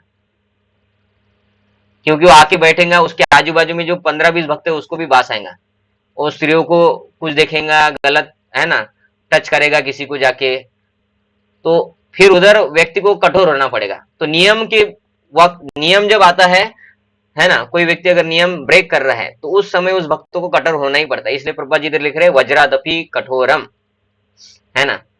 तो ऐसे कुछ नियम आते तब होना ही पड़ता है। प्रभुपाद जी भी देख, आप अगर प्रभुपाद जी के लेक्चर सुनेंगे आपको लगेगा अरे प्रभुपाद जी इतना कठोर कैसे बोलते हैं, कटु वचन बोलते हैं, लेकिन वो प्रभुपाद जी का बोलने का स्टाइल है, प्रभुपाद जी की शुद्धता इतनी है कि प्रभुपाद जी ऐसा बोल रहे हैं, कठोर कठोर फॉरेन में जाके बोल रहे हैं कि आपका जो कल्चर है वो खराब कल्चर है, कि लोग शादी नहीं करते, एक साथ रहते हैं, ये इलिसिट सेक्स है, इससे पाप लगता है। तो प्रभुपाद जी उधर जाके इतना कठोर बोल रहे हैं, ऐसा लगेगा ना किसी को, और बोल रहे कि ये कल्चर खराब है, लेकिन वो लोग भक्त बने कि नहीं? प्रभुपाद जी के बोलने से लोग भक्त बने नहीं क्या? फिर प्रभुपाद जी के बोलने से लोग भक्त बन गए क्योंकि वो शुद्ध भक्त है। तो शुद्ध भक्त कभी कभी कुछ वचन बोलेगा, वो हमें अच्छा नहीं लगेगा, हमें लगेगा कि कठोर बोल रहा है, लेकिन वो सही है ना, वो भी कोमल में ही गिना जाता है। हालांकि वो लोगों को प्रचार कर रहे हैं और लोग वो पालन नहीं कर रहे, इसलिए उनको कठोर लगेगा। अभी मैं आपको बोलूंगा कि भाई लहसुन प्याज नहीं खाना चाहिए, आपको बुरा लगेगा? अभी नहीं लगेगा, क्योंकि आपको पता है कि मैं सही बता रहा हूं। लेकिन कोई अगर दूसरा व्यक्ति है जो इस्कॉन से कनेक्टेड नहीं है, उसको अगर ऐसा बोलते तो वो आर्गुमेंट करेगा, वो एकदम से चुप नहीं बैठेगा, वो आर्ग्यूमेंट करेगा, अरे इतना सारा औषधि गुणधर्म होता है, ये होता है, वो होता है। हम बोलेंगे देखो, औषधि गुणधर्म होने से आदमी 5000 साल तक जीने वाला है क्या? लहसुन प्याज खाएंगे, औषधि गुणधर्म है। 5000 साल तक आप 25 साल का आदमी के अंदर जितना शक्ति रहता है वैसा जिएंगे क्या 5000 साल तक? ठीक है, कितना साल तक जिएंगे? जितना नसीब में उतना ही जिएंगे, जितना एनर्जी आपके नसीब में लिखा था उतना ही रहेगा। वो व्यक्ति 40 साल के बाद वो ऐसा ही होने वाला है, ढीला ढाला ही होने वाला है। कितना लहसुन प्याज खाओ, किलो किलो खाओ तो भी नहीं होगा, है ना। तो और जो लहसुन प्याज नहीं खाते फिर वो ढीले रहते क्या, ऐसे ऐसे गिरे हुए रहते क्या? क्योंकि शक्ति नहीं मिलता है, इस्कॉन में हमको लहसुन प्याज नहीं बोलते, तो इसलिए हमारे अंदर शक्ति ही नहीं है ना, आवाज ही नहीं निकलता है, क्योंकि शक्ति नहीं मिली ना लहसुन प्याज की। तो ऐसा कुछ नहीं होता है। तो लेकिन सबसे बड़ा दुष्परिणाम क्या होता है लहसुन प्याज का? व्यक्ति सुखी नहीं हो सकता है ना। लहसुन प्याज खाने वाला व्यक्ति संतुष्ट नहीं रह सकता है जीवन में कभी भी, उसकी इच्छाएं बनी रहेंगी। उसकी शादी होने के बाद उसको लगेगा कि ये पत्नी से मेरे को सुख नहीं मिल रहा था, है ना, और वो सोचेगा कि ये घर से सुख नहीं मिल रहा है, ये गाड़ी से सुख नहीं मिल रहा है, ये बच्चे मेरे ऐसे है, तो वो सुखी संतुष्ट हो ही नहीं सकता है। तो ये हमारा पॉइंट चल रहा था कि प्रभुपाद जी इतना बोले, वो लोगों को लगेगा कि अरे कठोर बोल रहे हैं तू प्रभुपाद जी, लेकिन वो कठोर नहीं था, उनके वजह से इतने सारे लोग भक्त बने, है ना। तो उदाहरण दिया उन्होंने कि चैतन्य महाप्रभु का, कि चैतन्य महाप्रभु इतने कोमल थे कि उनको लोग अगर कुछ बोलते थे ना, तो वो कभी भी उनको बोलने वाले लोगों के अगेंस्ट में कभी कुछ भी नहीं बोले। एक व्यक्ति था, तो उसने क्या देखा कि चैतन्य महाप्रभु के घर के तरफ चींटी जा रही है। अभी पहले पुराने घर होते थे और मिट्टी के घर होते हैं, तो चींटी लगने ही वाली है, चींटी रहती है। अभी तो फ्लैट सिस्टम हो गया तो भी चींटी रहती है, कुछ हो ना हो तो भी चींटी होती है। गर्मी के दिनों में बाहर आती है चींटी, अंदर जाती है, कुछ भी करती है। तो इसका अर्थ ये है क्या कि चैतन्य महाप्रभु के कुटी में चींटी जा रहे थे, तो वो क्या बोला, देखो ये चैतन्य महाप्रभु बन के फिरता है ये व्यक्ति, और ये अपने कुटी में स्वीट रखता है, इसलिए चींटी जा रही है। तो चैतन्य महाप्रभु ने खाना पीना भी कम कर दिया था। वो बोला था कि इतना कुछ खाता है ये व्यक्ति सन्यासी होके भी, तो चैतन्य महाप्रभु ने अपना खाना पीना बहुत कम कर दिया था। लेकिन चैतन्य महाप्रभु उसको जाके कभी बोले नहीं कि तू तू तू डाउट कर रहा है, तू आ चल मैं खोल के दिखा, तो मेरे घर में तू दिखा मेरे को कहाँ पे स्वीट है और मैं कहाँ ज्यादा खा रहा हूं, दिखा। ऐसा कभी बोले नहीं चैतन्य महाप्रभु। तो चैतन्य महाप्रभु अपने ऊपर कुछ आता था तो ठीक है, लोग कुछ भी बोले, ऐसा रहते थे।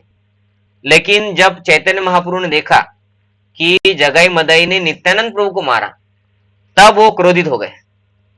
उन्होंने सुदर्शन लिया था कि मार डालूंगा मैं इन दोनों को भी, है ना। लेकिन नित्यानंद प्रभु ने बोला कि भाई ये अवतार में सुदर्शन चक्र काम में नहीं करना है, ऐसे किस किस को मार दोलेंगे, सबको ही मारना पड़ेगा, है ना। फिर हमारे अवतार को कुछ फायदा ही नहीं होगा, हमको प्रचार करना है और सब लोग मर जाएंगे, फिर प्रचार किसको करेंगे, डेड बॉडी को। तो चैतन्य महाप्रभु नित्यानंद प्रभु को कोई मार रहा है तो क्रोधित हो गए, फिर मृदु नहीं रहे। वैसे हरिदास ठाकुर को मार रहे थे, तभी चैतन्य महाप्रभु क्रोधित हो गए थे, और तभी चैतन्य महाप्रभु बोले थे कि मैं सुदर्शन से मारने वाले मुस्लिम लोगों को मार दूंगा। लेकिन हरिदास ठाकुर बोले यार मारो मारो, इन लोगों को मार दो, बोले मारने वाले लोगों। तो चैतन्य महाप्रभु ने जब देखा कि भक्त के ऊपर संकट आ रहा है, तो चैतन्य महाप्रभु मृदु नहीं रहे, जान दो, मारते हैं तो मारने दो वो, है ना, हमें मृदु रहना है, ऐसा नहीं बोले चैतन्य महाप्रभु। चैतन्य महाप्रभु ने तब एक्शन लिया था। तो मृदु का अर्थ ये भी है, ऐसा वो बोल रहे हैं। तो आखिरी पैराग्राफ में ये लिखा है, किंतु भक्त केवल कृष्ण पर आश्रित रहता है और उनके आदेशों का पालन करने की कोशिश करता है। 100% आदेश पालन हमसे नहीं होगा, हर वक्त होगा क्या, लेकिन हमें कोशिश करनी चाहिए। इस प्रकार अहिंसक व अविचलित आध्यात्मिक सौम्यता भक्त का एक अन्य आकर्षण लक्षण है। ठीक है, नेक्स्ट अभी कोई पढ़ेंगे। भक्त स्वच्छ होता है।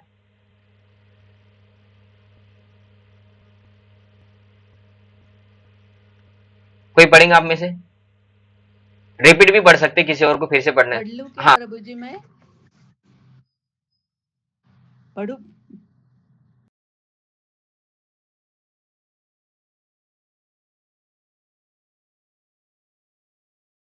हाँ, पढ़ लीजिए पढ़ लीजिए।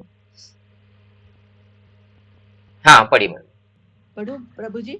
अच्छा। हाँ हाँ हाँ। 8 भक्त स्वच्छ साफ होता है शुचि। इसका अर्थ है आंतरिक और बाहरी रूप से स्वच्छ होना। भक्त का मन, दिल, बुद्धि, शरीर, कपड़े, रहने का स्थान, काम करने का स्थान, पूजा करने का स्थान, व्यक्तिगत और व व्यापारिक लेन देन सब स्वच्छ होता है। स्वच्छता आध्यात्मिकता का ही अंग है।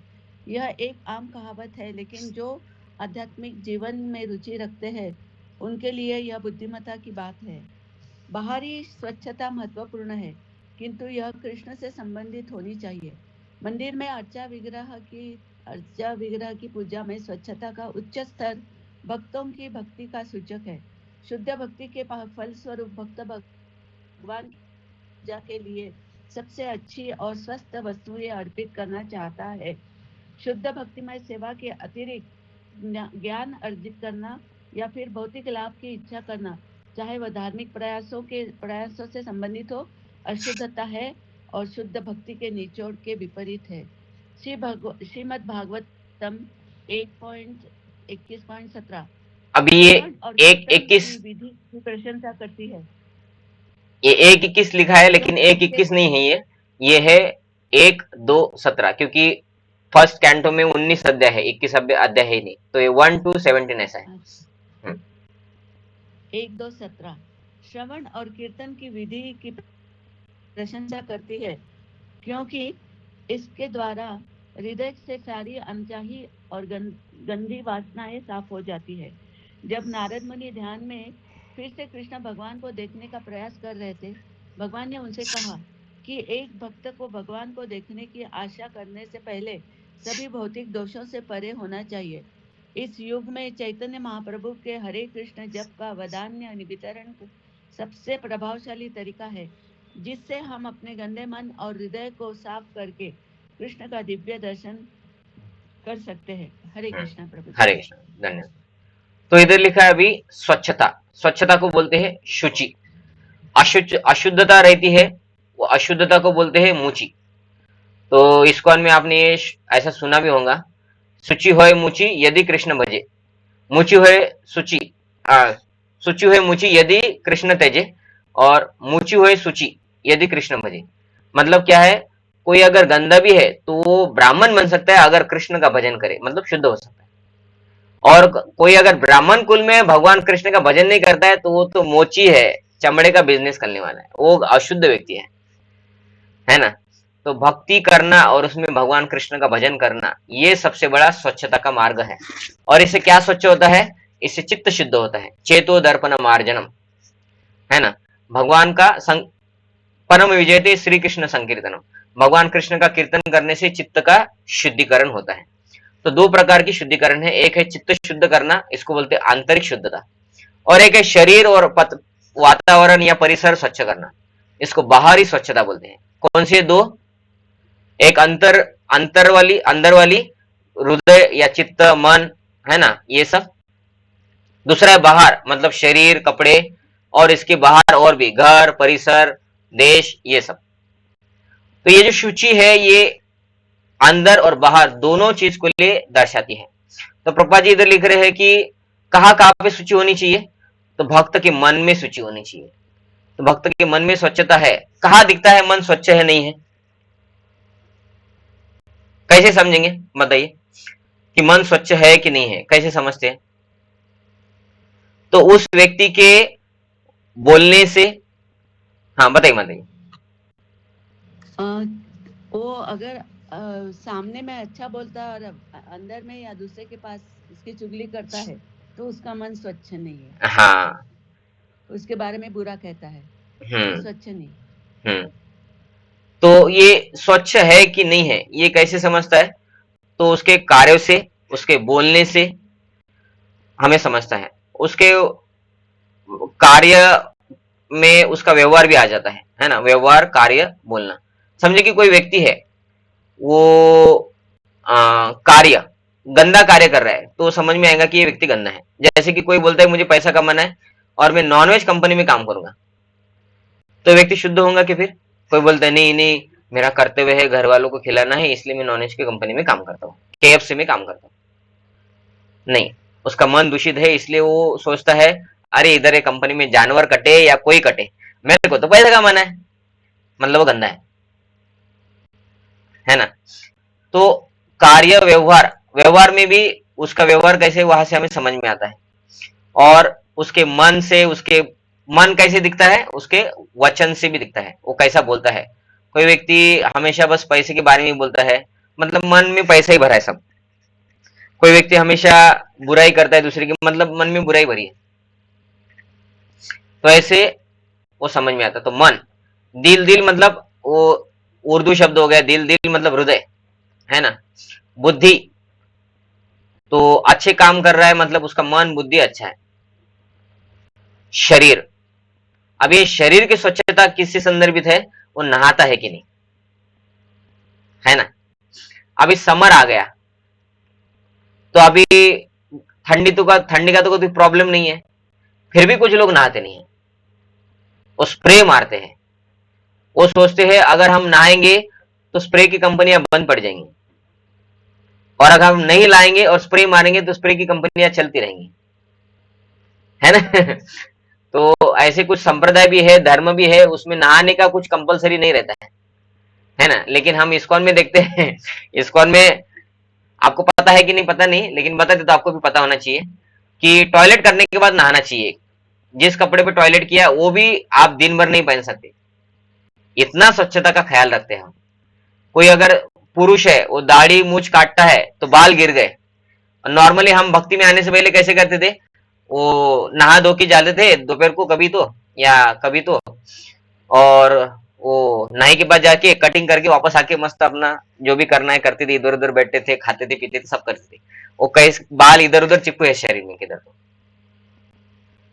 है ना, ऐसे करते हैं ना लोग। कुत्ते पालते हैं, बिल्ली पालते हैं, उसको ऊ ऊ करेंगे, है ना। वो कुत्ता बिल्ली हर जगह घूमेगा, फिर वो लोग उधर खाएंगे पिएंगे सोएंगे, वो कुत्ते का पप्पी भी लेते लोग, है ना। तो ये सब गंदगी के लक्षण है, आपको पता होना चाहिए इसलिए बता रहा हूँ, ये सब गंदगी के लक्षण है। ये शास्त्रों में ये सबसे गंदे है। आप किस प्राणी को टच कर सकते हैं? गाय बैल, ये प्राणी सबसे शुद्ध होता है ना, क्योंकि वो गाय और बैल गो में आता है, गाय में ही आता है। तो ये स्वच्छता शरीर से संदर्भित क्या है? नहाना। तो ये कुछ नियम होते हैं, रोज तो नहाना ही चाहिए सुबह उठने के बाद, है ना। और दिन में भी अगर किसी को जाने का काम पड़ता है 2 नंबर, मतलब टॉयलेट जाना है, तो नहाना चाहिए। और दाढ़ी वाड़ी करते हैं पुरुष लोग, तो दाढ़ी करने से पहले कपड़े निकाल के दाढ़ी कर लिया, नहा लिया, फिर कपड़े पहन लिया, ऐसे कर सकते हैं। तो शरीर से संदर्भित स्वच्छता। कपड़े, कपड़े का तो हमें बहुत पता है। जीन्स पता है कब कब धोते? रोज धोते हैं ना। जीन्स जीन्स पहनने वाले रोज धोते होंगे ना जीन्स। कब धोते हैं जीन्स? हाँ, एक बार पहन के धो लेना। है ना, उसका एक्सपायरी डेट नहीं रहता, बोलते धोने का उसका कंपल्सरी नहीं रहता है ना। कि धोती कुर्ता, हम इस्कॉन में आने के बाद हमें पता चला कि हम रोज धोती कुर्ता फ्रेश पहनते हैं, धो के ही पहनते हैं।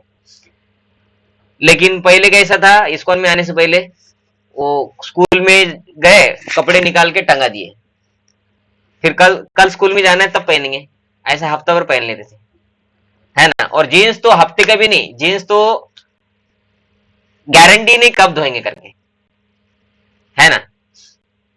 तो ये सब गंदगी के लक्षण है। तो कपड़े हर रोज धुले हुए कपड़े पहनना चाहिए, जीन्स पहनना ही नहीं चाहिए, क्योंकि जीन्स धोने के लिए बना ही नहीं है। जीन्स सूखता है क्या जल्दी?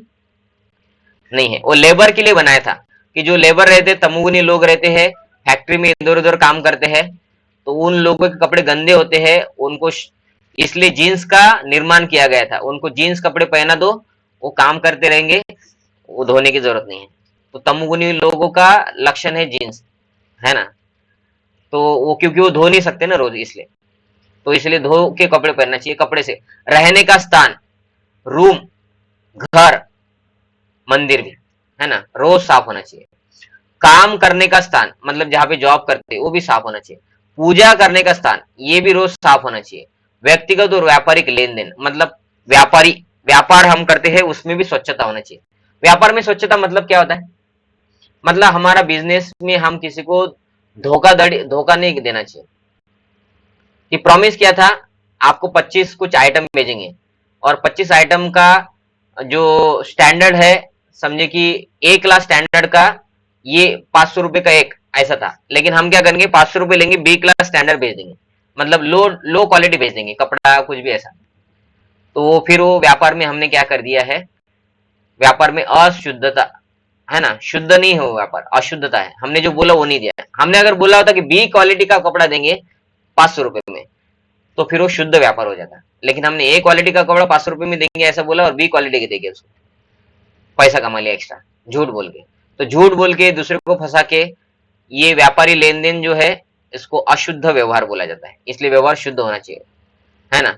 या कुछ चीज में पैसे की देवान गिवान नहीं होता है, बस ऐसे ही उसमें भी झूठ बोलते हैं, तो वो भी क्या है, वो व्यवहार गलत है ना। या मन में कपट रख के कुछ व्यवहार किया जाता है, ये सब अशुद्ध व्यवहार में आता है।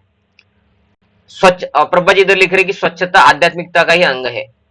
मतलब क्या है, जब हम इस्कॉन में आते हैं तो स्वच्छता ही आध्यात्म है, ऐसा प्रभा जी ने एक जगह बोला भी था।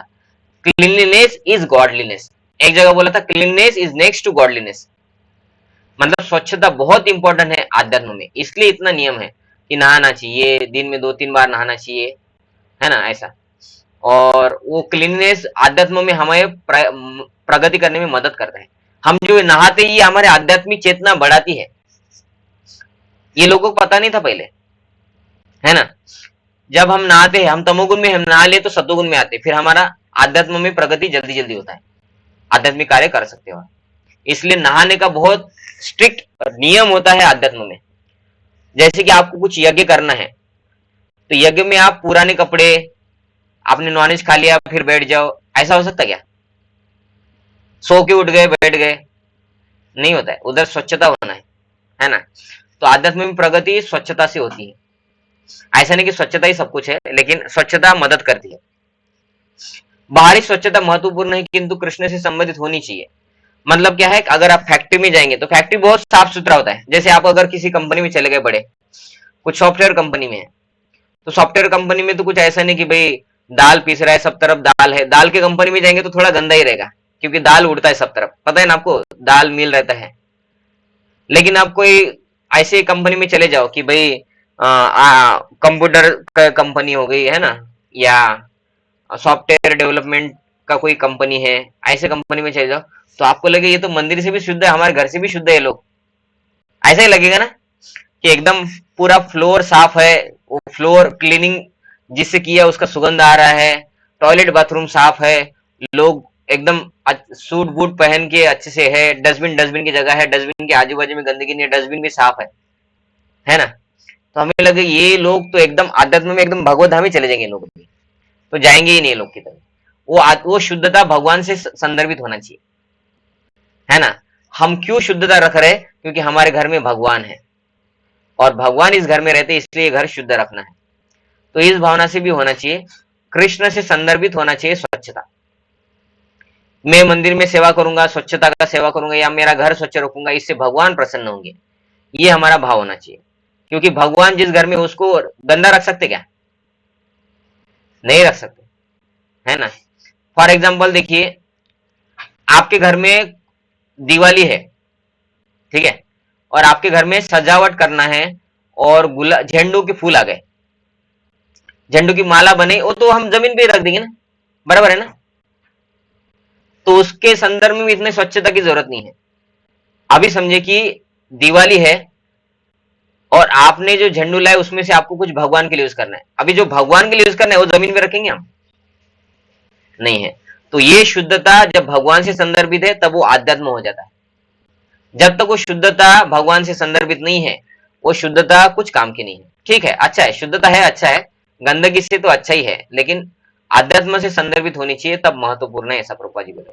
और मंदिर में आर्च विग्रह की जो सेवा होती है उसमें शुद्धता तो एक नंबर पे है।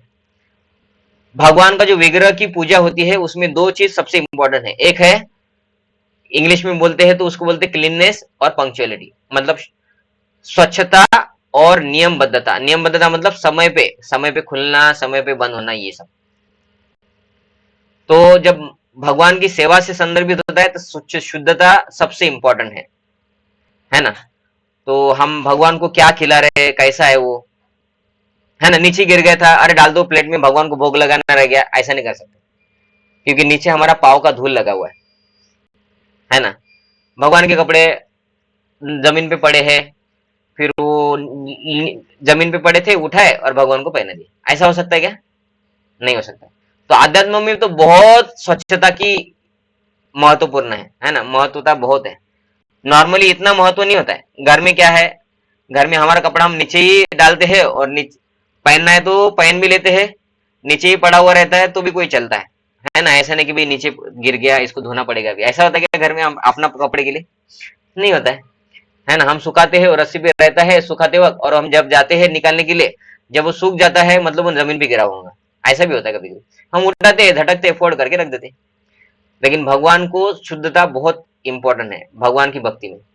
तो जो विग्रह सेवा होती है, जैसे कि अगर आपको पता है, आपको पता नहीं होगा, हमारा जो विग्रह सेवा होता है मंदिर में, मैंने ऐसे अगर सिर को हाथ लगाया तो मैं भगवान को स्पर्श नहीं कर सकता।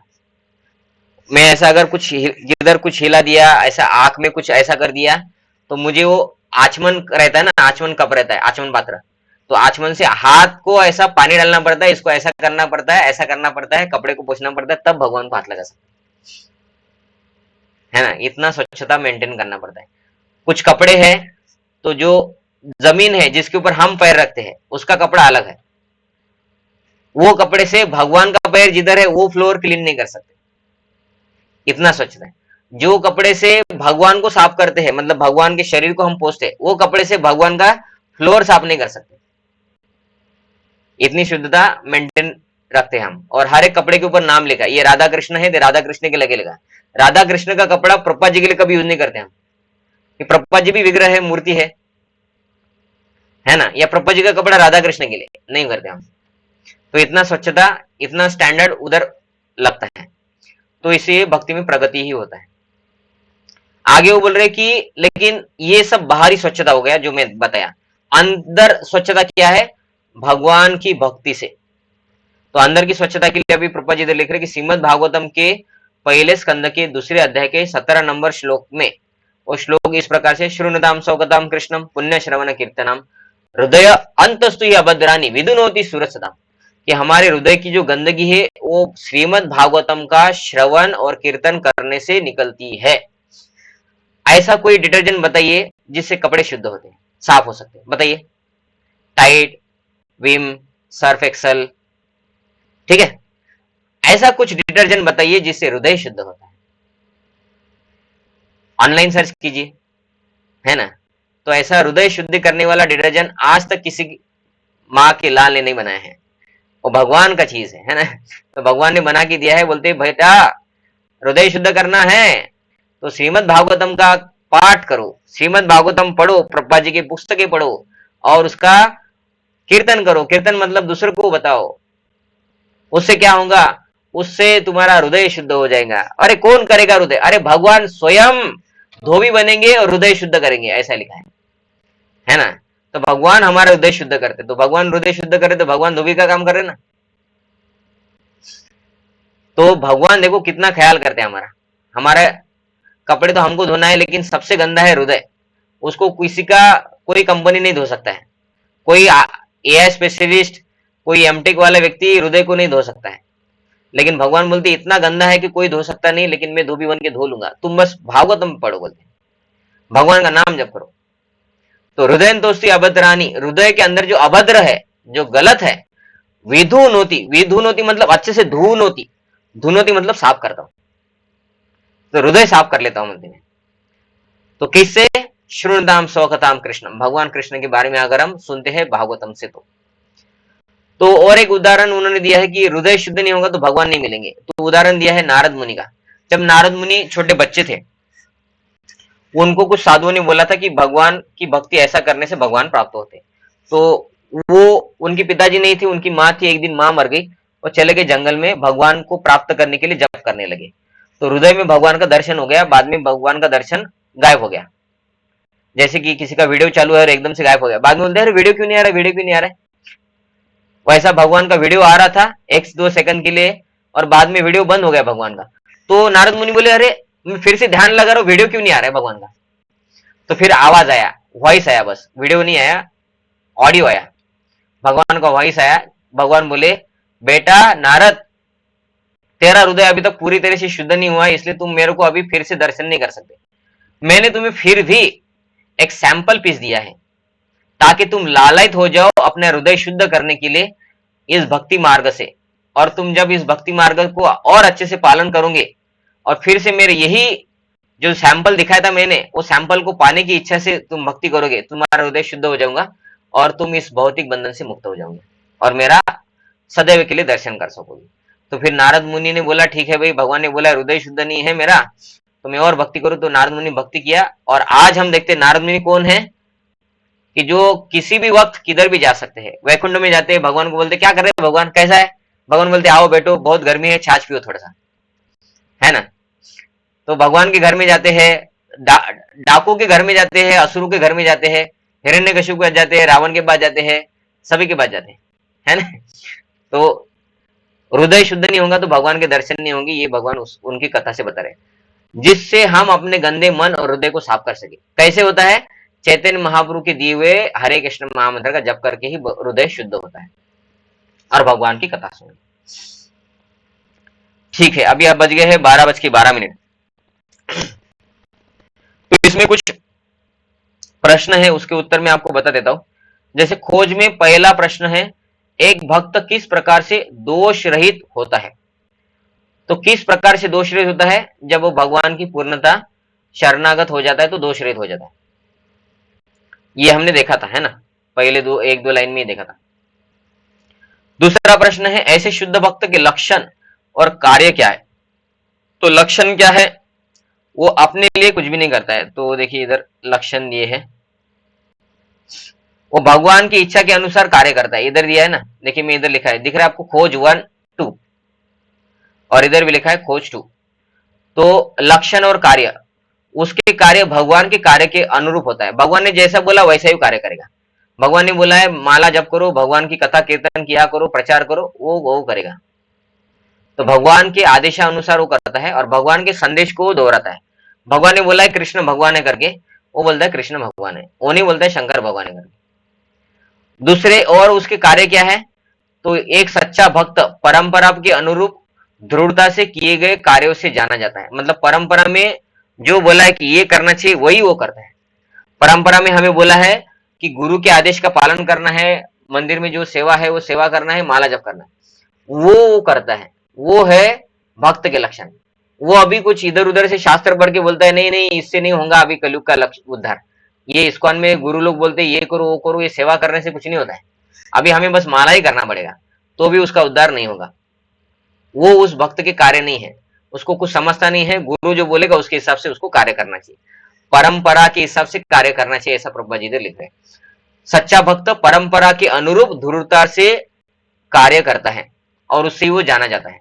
अगर परंपरा में आए हुए वचनों को हम पालन करते हैं तो हम कौन है, हम है निर्दोष, नहीं तो हमारे एक्शन में दोष हो सकता है, ऐसा इधर प्रभुपाद जी लिख रहे हैं। और क्या है कार्य, वो कभी भी कृष्ण की कृपा से मिले हुए सम्मान सेवा और पैसे का दुरुपयोग नहीं करता है, ये उसका कार्य है, ये उसके लक्षण है। और पैसे का दुरुपयोग नहीं करेगा कि भाई आ गए पैसे, जैसे कि अभी आप सब लोग को पता ही होगा कि इस्कॉन के ब्रह्मचारी किधर जाते हैं या इस्कॉन के भक्त जाते हैं कीर्तन प्रवचन करते हैं तो उनको पॉकेट में पैसा मिलता है, पता है ना आपको। तो उस पैसे से अभी हम 2 चीज कर सकते हैं, एक है उस पैसे को मंदिर में जमा कर सकते हैं और हमें जो जो लगता है वो मंदिर हमें बाद में देता है, जैसे कि हमें किधर जाना है यात्रा के लिए। लेकिन हम क्या सोचते हैं कि भाई मेरे को ये पैसा जो आया है ये पैसे को मैं मेरे पास ही रखता हूं और जब जब जरूरत भी नहीं होगी उस चीजों को खरीदेंगे, फिर जरूरत भी नहीं होगी उस चीजों को खरीदेंगे। तो ये क्या है, ये पैसों का दुरुपयोग है। बराबर है, समझ रहे आपको? कि समझे कि मुझे अभी 4 व्हीलर की जरूरत नहीं है, लेकिन मैं पैसा इकट्ठा करके 4 व्हीलर खरीदूंगा। समझ में आ गया ना? तो फिर ये दुरुपयोग हो जाएगा। तो भक्त भक्ति से मिले हुए पैसों का दुरुपयोग नहीं करता है। और जो गृहस्थ है उनके लिए भी कैसा हो सकता है, गृहस्थ के लिए कि उनके पास जो पैसा है उसका वो जो 4 नियम है उसको ब्रेक करने के लिए नहीं करेगा, या भक्ति के लिए जो अनुकूल नहीं है उस चीजों को करने के लिए पैसे का उपयोग नहीं करेगा। जैसे कि आ, अभी पैसा है तो पैसे से जरूरत नहीं है वो चीज भी आप खरीद सकते हैं क्योंकि पैसा है ना? चले गए किधर, मॉल में चले गए तो आपको ऐसा लगा कि भाई अरे ये फ्रिज बहुत अच्छा है, हमारे घर में फ्रिज है लेकिन थोड़ा पुराना है, चलो इसको खरीद लेते, पुराने फ्रिज को OLX में सेकंड हैंड बेच देंगे। तो दुरुपयोग हो गया। जरूरत नहीं थी, ऐसे घूमते घूमते चले गए, पसंद आ गया खरीद लिया, मतलब जरूरत नहीं थी, है ना? तो ये भक्त के लक्षण है। भक्त पैसों को भगवान की सेवा में लगाता है, जरूरत जितना है उतना अपने लिए यूज करता है, बाकी भगवान की सेवा के लिए भी रखता है और अपने भी भविष्य के लिए रखता है। नो डाउट हमारा गृहस्थ भक्त को भविष्य के लिए रखना पड़ता है ना? उनके बुढ़ापे में उनको काम आ जाए, उनकी बीमारी में काम आ जाए, बेटी की शादी में काम आ जाए, पढ़ाई लिखाई में उनके काम आ जाए, है ना? औषध पानी के लिए काम आ जाए, ये सब चीज के लिए। लेकिन वो गलत काम के लिए इस्तेमाल नहीं करता है। तो ये सब भक्त के लक्षण है, ऐसा इधर बोला है। तो शुद्ध भक्त के लक्षण हो गया। समझ में पहला, हम ऐसा क्यों कहते हैं कि भगवान चैतन्य महाप्रभु और उनके भक्त सबसे दयालु या महावदान्य है? तो क्यों होते हैं? क्योंकि वो लोगों को कृष्ण भावनामृत का प्रचार करते हैं और भक्त बनाते हैं। बाकी लोग 100 रुपए दे के जाएंगे, हम बोलेंगे बाप रे, गरीब व्यक्ति को 100 रुपए दे दिए इसने, हम तो बोलेंगे कितना महावदन्य है, तो चैतन्य महाप्रभु से भी महावदन्य है ना? ऐसा बोलेंगे कोई। ये साधु लोग क्या कर रहे हैं, अरे लोग कुछ काम के नहीं है, ऐसा बोलते लोग, है ना? लेकिन ये लोग, हम जो भक्त है, लोग अलग अलग जगह जाके प्रचार कर रहे हैं, लोगों को दुष्ट कार्यों से बचा रहे हैं। वो व्यक्ति को 100 रुपए देके वो नरक में जाएगा तो भी नुकसान ही है, और उस व्यक्ति को हम हरे कृष्ण महामंत्र करके उसकी बुरी चीज छुड़ाएंगे तो नरक जाने वाला था वो 1 करोड़ साल के लिए, वो भगवत के धाम चला जाएगा। तो भक्ति का प्रचार कर रहे हैं भगवान चैतन्य महाप्रभु, उनके फॉलोअर्स, इसलिए चैतन्य महाप्रभु सबसे दयालु है। दूसरा समझ में, शुद्ध भक्त हमेशा मृदु और स्थिर कैसे रह पाता है, उसका दूसरों के साथ कैसा आचरण होता है? तो कैसे वो स्थिर रहता है? वो संतुष्ट रह के स्थिर रहता है कि उसको ऐसे नहीं लगता कि हमारे पास कमी है और मेहनत करेंगे तो हमारा घर अभी 3 BHK था तो 6 BHK हो जाएगा, तो संतुष्ट रहे, बोल 3 BHK ठीक है, 2 BHK ठीक है, 1 BHK भी ठीक है ना? तो वो संतुष्ट रहता है, वो एक्स्ट्रा पैसा कमाने के पीछे नहीं रहता। तो इस प्रकार वो संतुष्ट रह के स्थिर रहता है। और मृदु मतलब जानबूझ के किसी को दुख नहीं देता है। किस अवस्था में वो शांत नहीं रहता है? तो जो मैंने बताया था चैतन्य महाप्रभु वाला, चैतन्य महाप्रभु खुद पे कुछ आ गया शांत, भक्तों के ऊपर कुछ आ गया शांत नहीं रहते थे चैतन्य महाप्रभु। नित्यानंद को कैसे मारा, जगह ही मदाई नहीं, उनका तो गला ही काटता हूं मैं, ऐसा बोले थे। सुदर्शन को बुला लिया था। हरिदास ठाकुर को मुसलमान लोग मार रहे थे 22 बाजारों में, है ना? कि भाई ये मुसलमान है, ये हरिदास ठाकुर मुसलमान है और ये हिंदू का धर्म को स्वीकार करके हरे कृष्ण महामंत्र कर रहा है, इसको 22 बाजारों में कोड़े की मारने की सजा दो, ताकि लोग देखे कि कोई अगर मुसलमान हिंदू धर्म अपनाता है तो उसको ऐसे ही मरते दम तक हम मारते हैं। तो इसके लिए उसको उनको सजा दिया था, और वो मुसलमान लोग उसको मार रहे थे। और फिर भी हरिदास ठाकुर बोले थे कि खंड खंड है यदि होए मेरा शरीर, मेरे शरीर का खंड भी होगा तो क्या होगा कि इस हर एक मेरे शरीर के हर एक पार्ट से भी हरे कृष्ण महामंत्र निकलेगा। हरे कृष्ण महामंत्र बंद नहीं करूंगा मैं, है ना? इनडायरेक्ट धमकी, मार खाते हुए भी चैतन्य महाप्रभु बोले ये मेरा भक्त इतना मार खा रहा है और भाग भी नहीं रहा उधर से, इन मारने वाले लोगों को तो मैं मार ही डालता हूँ, सुदर्शन। और सुदर्शन आ गया था। हरिदास ठाकुर बोले ये सुदर्शन को अंदर रखो, है ना, डीएक्टिवेट कर दो, ये इनको माफ कर दो, इनको कुछ मत करो। और हरिदास ठाकुर ने मारने वालों के लिए प्रार्थना किया कि ये लोग मेरे को 22 बाजारों में मरते दम तक मार रहे हैं, लेकिन इनको भगवान आप कुछ मत करो। आखिर में चैतन्य महाप्रभु बोले इनको नहीं कुछ करूंगा, तुमको तो मार रहे हैं ना, मेरे को सहन नहीं होता। तो चैतन्य महाप्रभु हरिदास ठाकुर के शरीर के ऊपर इनडायरेक्टली किसी को दिख नहीं रहा था, जितने भी कोड़े पड़ रहे हैं वो अपने पेट के ऊपर ले लिए थे, इसलिए हरिदास ठाकुर को बाद में लगा ही नहीं फिर कुछ। और हरिदास ठाकुर हरे कृष्ण महामंत्र कर ही रहे थे। वो मारने वाले थक गए, बोले अरे यार मर जाओ तुम, इतना मारा।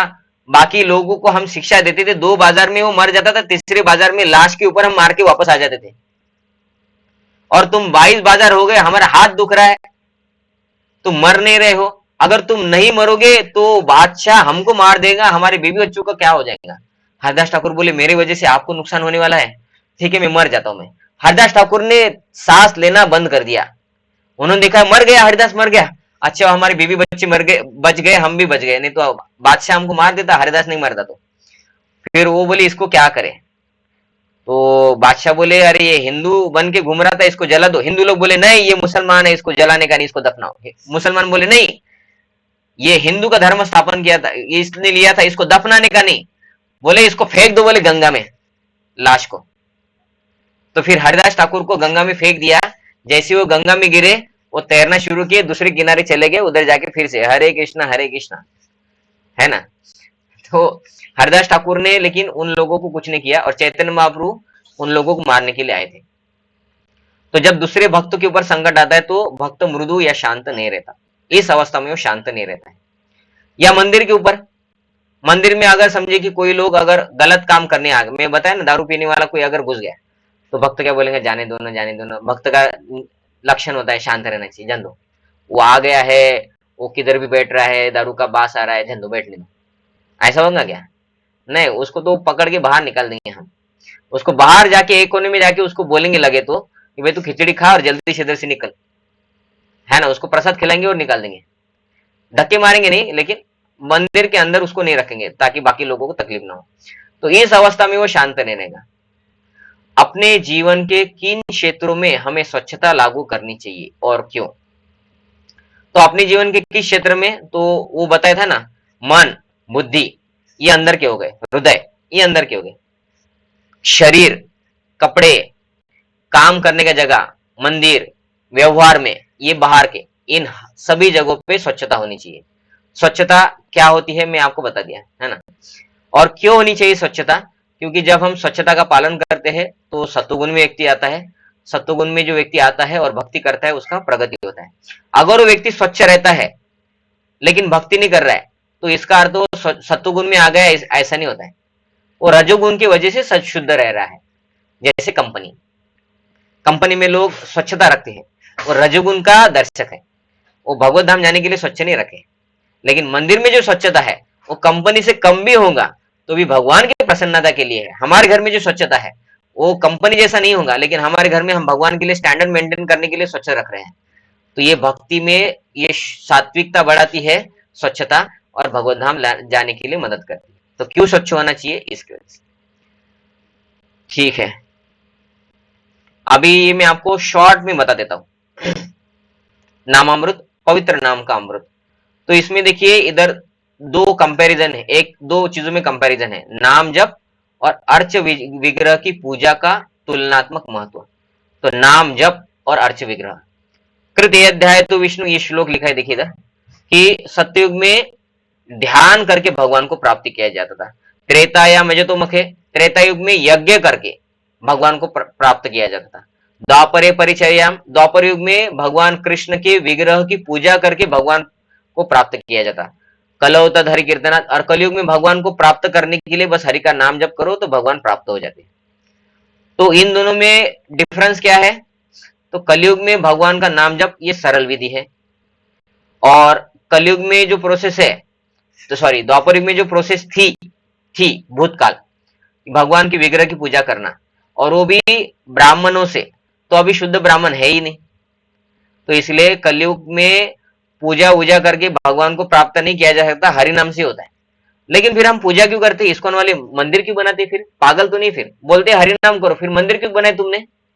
अगर हम मंदिर नहीं बनाएंगे तो लोग भी नहीं आएंगे मंदिर में। आएंगे क्या, आप आते क्या मंदिर में? समझिए कि हमारा मंदिर मतलब क्या है, एक हॉल है और ऊपर लिखा है इस्कॉन। अभी कितने लोग आएंगे हमारे मंदिर में कि हमको आध्यात्मिक ज्ञान प्राप्त करना है, बताइए? आप आते, आप में से कोई आता? एक हॉल है और उधर ऊपर लिखा है इस्कॉन, आपको आध्यात्मिक ज्ञान इधर दिया जाएगा, तो नहीं होता है। ठीक है, समझे कि आध्यात्मिक ज्ञान हमने दे दिया और वो बोलेंगे कि भगवान कैसे दिखते दिखाओ, फिर हम क्या बोलेंगे? भगवान का आकार है, ये आकार है, दिखाना पड़ेगा ना, तो इसलिए भी विग्रह रखना इंपॉर्टेंट है। दूसरा बात है कि हमें भगवान की सेवा करना चाहिए, फिर भगवान की सेवा करना चाहिए और भगवान ही नहीं है, फिर किसका सेवा करेंगे? तो इसलिए भी भगवान होने चाहिए। तो हमारी सेवा स्वीकार करने के लिए भगवान अपनी दयालुता दिखाने के लिए, हालांकि हम इतने अशुद्ध है, हमारे नाक से गंदगी आती है, आंख से गंदगी आती है। समझे कि आप किसी घर में खाने के लिए चले गए और व्यक्ति ऐसा ऐसा करता है, चपाती चाहिए क्या? हेलो, खाएंगे हम? उसने शरीर को हाथ लगा के, अगर चपाती को हाथ लगा के दिया ना, तो वो चपाती हम जेब में रख देंगे, उसको गलत नहीं लगना चाहिए, बोलेंगे और एक चपाती तो हाथ धो के भी, है ना? तो हमारा शरीर गंदा है, हम दूसरे व्यक्ति का शरीर को स्पर्श होके अगर हमको कुछ मिलता है तो हम नहीं स्वीकार करेंगे उसको, है ना? गंदे लोगों के हाथ से भी हम नहीं खाएंगे। लेकिन भगवान हमारे इतने गंदा शरीर है, इतना गंदा हृदय, फिर भी स्वीकार कर रहे हैं विग्रह की सेवा से, और हमारा सेवा करने से आध्यात्मिक प्रगति फास्ट होता है। तो वो स्वीकार करने के लिए विग्रह की स्थापना होती है ताकि हमारा भक्ति में प्रगति फास्ट हो। लेकिन हरिनाम करके ही भगवान प्रसन्न होते। अगर हम भगवान की सेवा अच्छे से कर रहे, हरिनाम नहीं कर रहे, भागवतम भगवदगीता नहीं पढ़ रहे, प्रवचन नहीं सुन रहे, तो उससे हमारा बस विग्रह पूजा करके भगवत धाम नहीं जा सकते कलयुग में।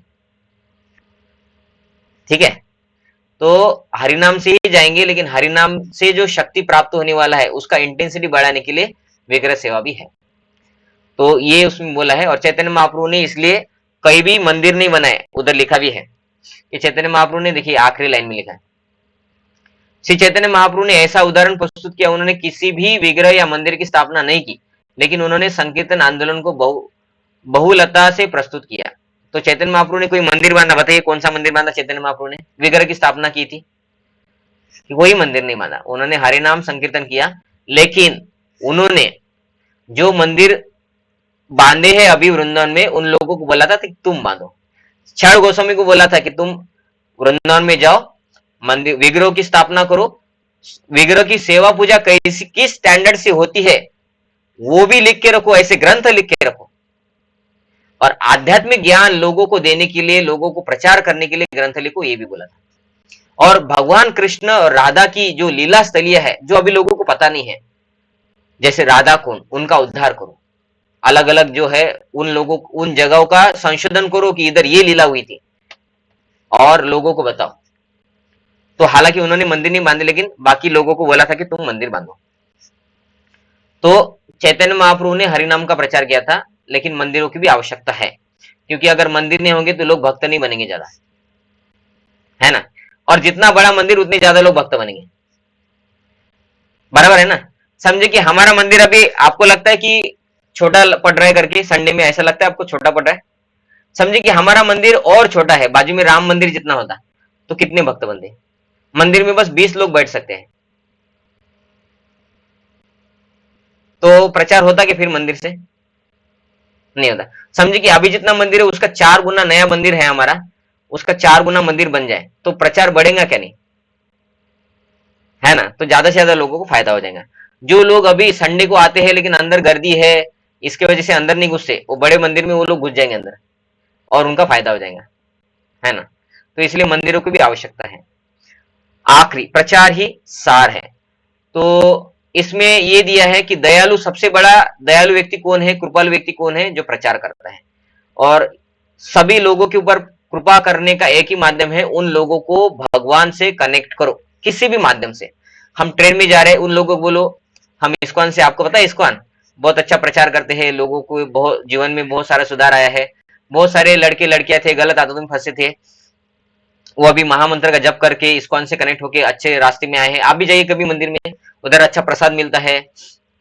आपको आपके घर के लिए कुछ अगर अगरबत्ती, माला, ये वो चाहिए, भगवान के श्रृंगार दर्शन के लिए कहीं कुछ चाहिए, लड्डू गोपाल, शंख वंख खरीदना, तो उधर दुकान भी है। ऐसा बोल के उन लोगों को हम प्रचार करते हैं, लेकिन ये उनके लिए बहुत फायदेमंद है। वो व्यक्ति एक बार आएगा मंदिर में, कनेक्ट हो जाएगा, फिर वो बार बार आएगा, फिर वो हरे कृष्ण महामंत्र करेगा, दीक्षा लेगा और अच्छे से भक्ति करेगा, वो एक दिन भगवत धाम चले जाएगा। और अगर हम ऐसा कुछ नहीं कर रहे तो उन लोगों का कुछ भी करने से फायदा नहीं है। हमने उसके साथ गप्पा किया, कभी किसी व्यक्ति को ट्रेन में मिले, उसको बोले कहाँ जा रहे हैं, वो बोला कि हम जा रहे हैं कर्नाटक। वो बोला हम भी कर्नाटक जा रहे हैं। कहाँ पे रहते? नागपुर में। अरे नागपुर में रहते, हम भी तो नागपुर के कहाँ से रहते? हम रहते हैं इतवारी। अरे हम भी तो इतवारी के पास ही रहते, इतवारी में घर कहाँ पे? ऐसा बोलते बोलते फिर मेरे दादी ये थी, दादाजी वो थे, हमारी बेटी का शादी हो गया, बेटी के बेटे का नाम ये है, बेटी का नाम ये है, उसका राशि ये है, वो ऐसा करती है, ये सब गप्पा करते लोग, है ना? ऐसे चल सके तो ये कुछ काम का नहीं। सबसे बड़ा कृपा, वास्तविक कृपा क्या है? लोगों को भगवान से जोड़ना किसी ना किसी प्रकार से।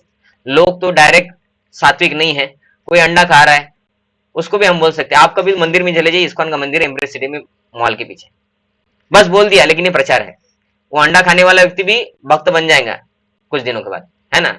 बहुत सारे लोग ऐसे ही है, 4 नियम ब्रेक करते थे, कुछ भक्त ने किधर कुछ बोल दिया, वो भक्त बन गया, भी अच्छे बड़े बड़े भक्त बन गए। ठीक है, तो ये सबसे बड़ा कृपा है कि लोगों को ये न के न प्रकार ना भगवान की भक्ति से जुड़ना, और इस प्रकार के कार्यों को बोला जाता है वदान्य। ठीक है, तो आपका किसी का कुछ प्रश्न है?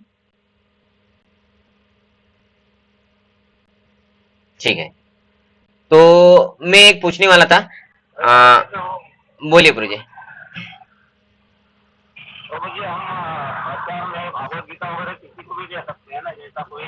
यस, दे सकते हैं, मुसलमान को भी दे सकते हैं अगर वो मांगता है तो। दारू पीने वालों को भी दे सकते हैं, दारू पीने वालों को भी दे सकते हैं। राधेश्याम प्रभु इसका एक स्टोरी बताते हैं। राधेश्याम प्रभु बोलते हैं, हाँ नहीं कोई बात नहीं, राधेश्याम प्रभु बोलते हैं कि हम एक बुक डिस्ट्रीब्यूशन कर रहे थे, तो एक व्यक्ति दारू पीने वाला आया, वो ऑटो ऑटो ड्राइवर था, तो उसको हमने बोला कि ले लो, वो बोला मैं तो दारू पी के आया, मैं भगवत गीता को कैसे स्पर्श कर सकता हूँ? तो बोले ठीक है, आप भगवत गीता को स्पर्श मत करो, भगवत गीता के पैसे दे दो, हम आपको पॉलिथीन में डाल के देते हैं। तो भक्तों ने पॉलिथीन में डाला, बोले अभी इसको ले लो, अभी आपका भगवत गीता को स्पर्श नहीं हो रहा है, कल सुबह दारू उतरेंगे तब स्पर्श करना, है ना? तो दारू तो उतरने वाली है, तो दारू पीने वाले भी भक्त बनते ही ना, ऐसा है। ठीक है, और किसी का कुछ प्रश्न है? ठीक है, नहीं है तो मैं ये बताने वाला था, बोला पर जान के क्या पूछ रहे थे? तो हाँ ठीक है, हाँ तो मैं ये बोलने वाला था कि अभी धूप ज्यादा हो गई है, तो दोपहर को अगर क्लास मंदिर में रखते तो आपको धूप का भी प्रॉब्लम हो सकता है, और तो इसलिए अभी इसको ऑनलाइन करके ही कंप्लीट करते हैं। अभी 58 हो गया, 64 तक जाना है हमें, तो अभी कितना रह गया? 6 रह गया। 59, 60, 61, 62, 63, 64, 64 तक ही है, तो इसको ऑनलाइन करके ही कंप्लीट करते हैं।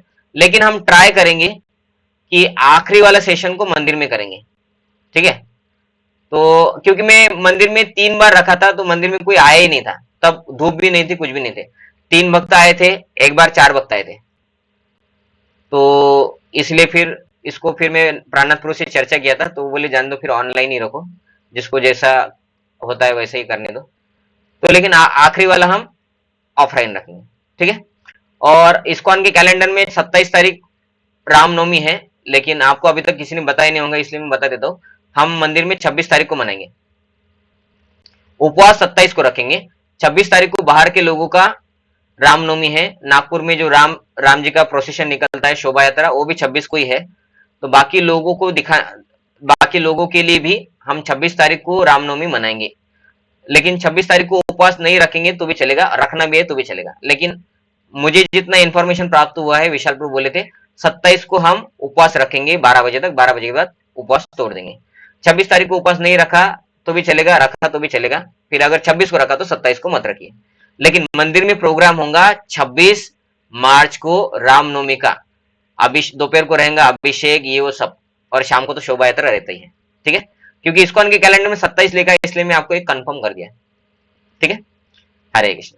ठीक है, धन्यवाद, आप सभी ने ज्वाइन किया इसलिए धन्यवाद। हरे कृष्ण। जगद्गुरु स्वामी शील प्रभुपाद की जय। जय निताय गौर प्रेमानंदे। हरे हरे। हरे कृष्ण। वो राम कथा कौन सा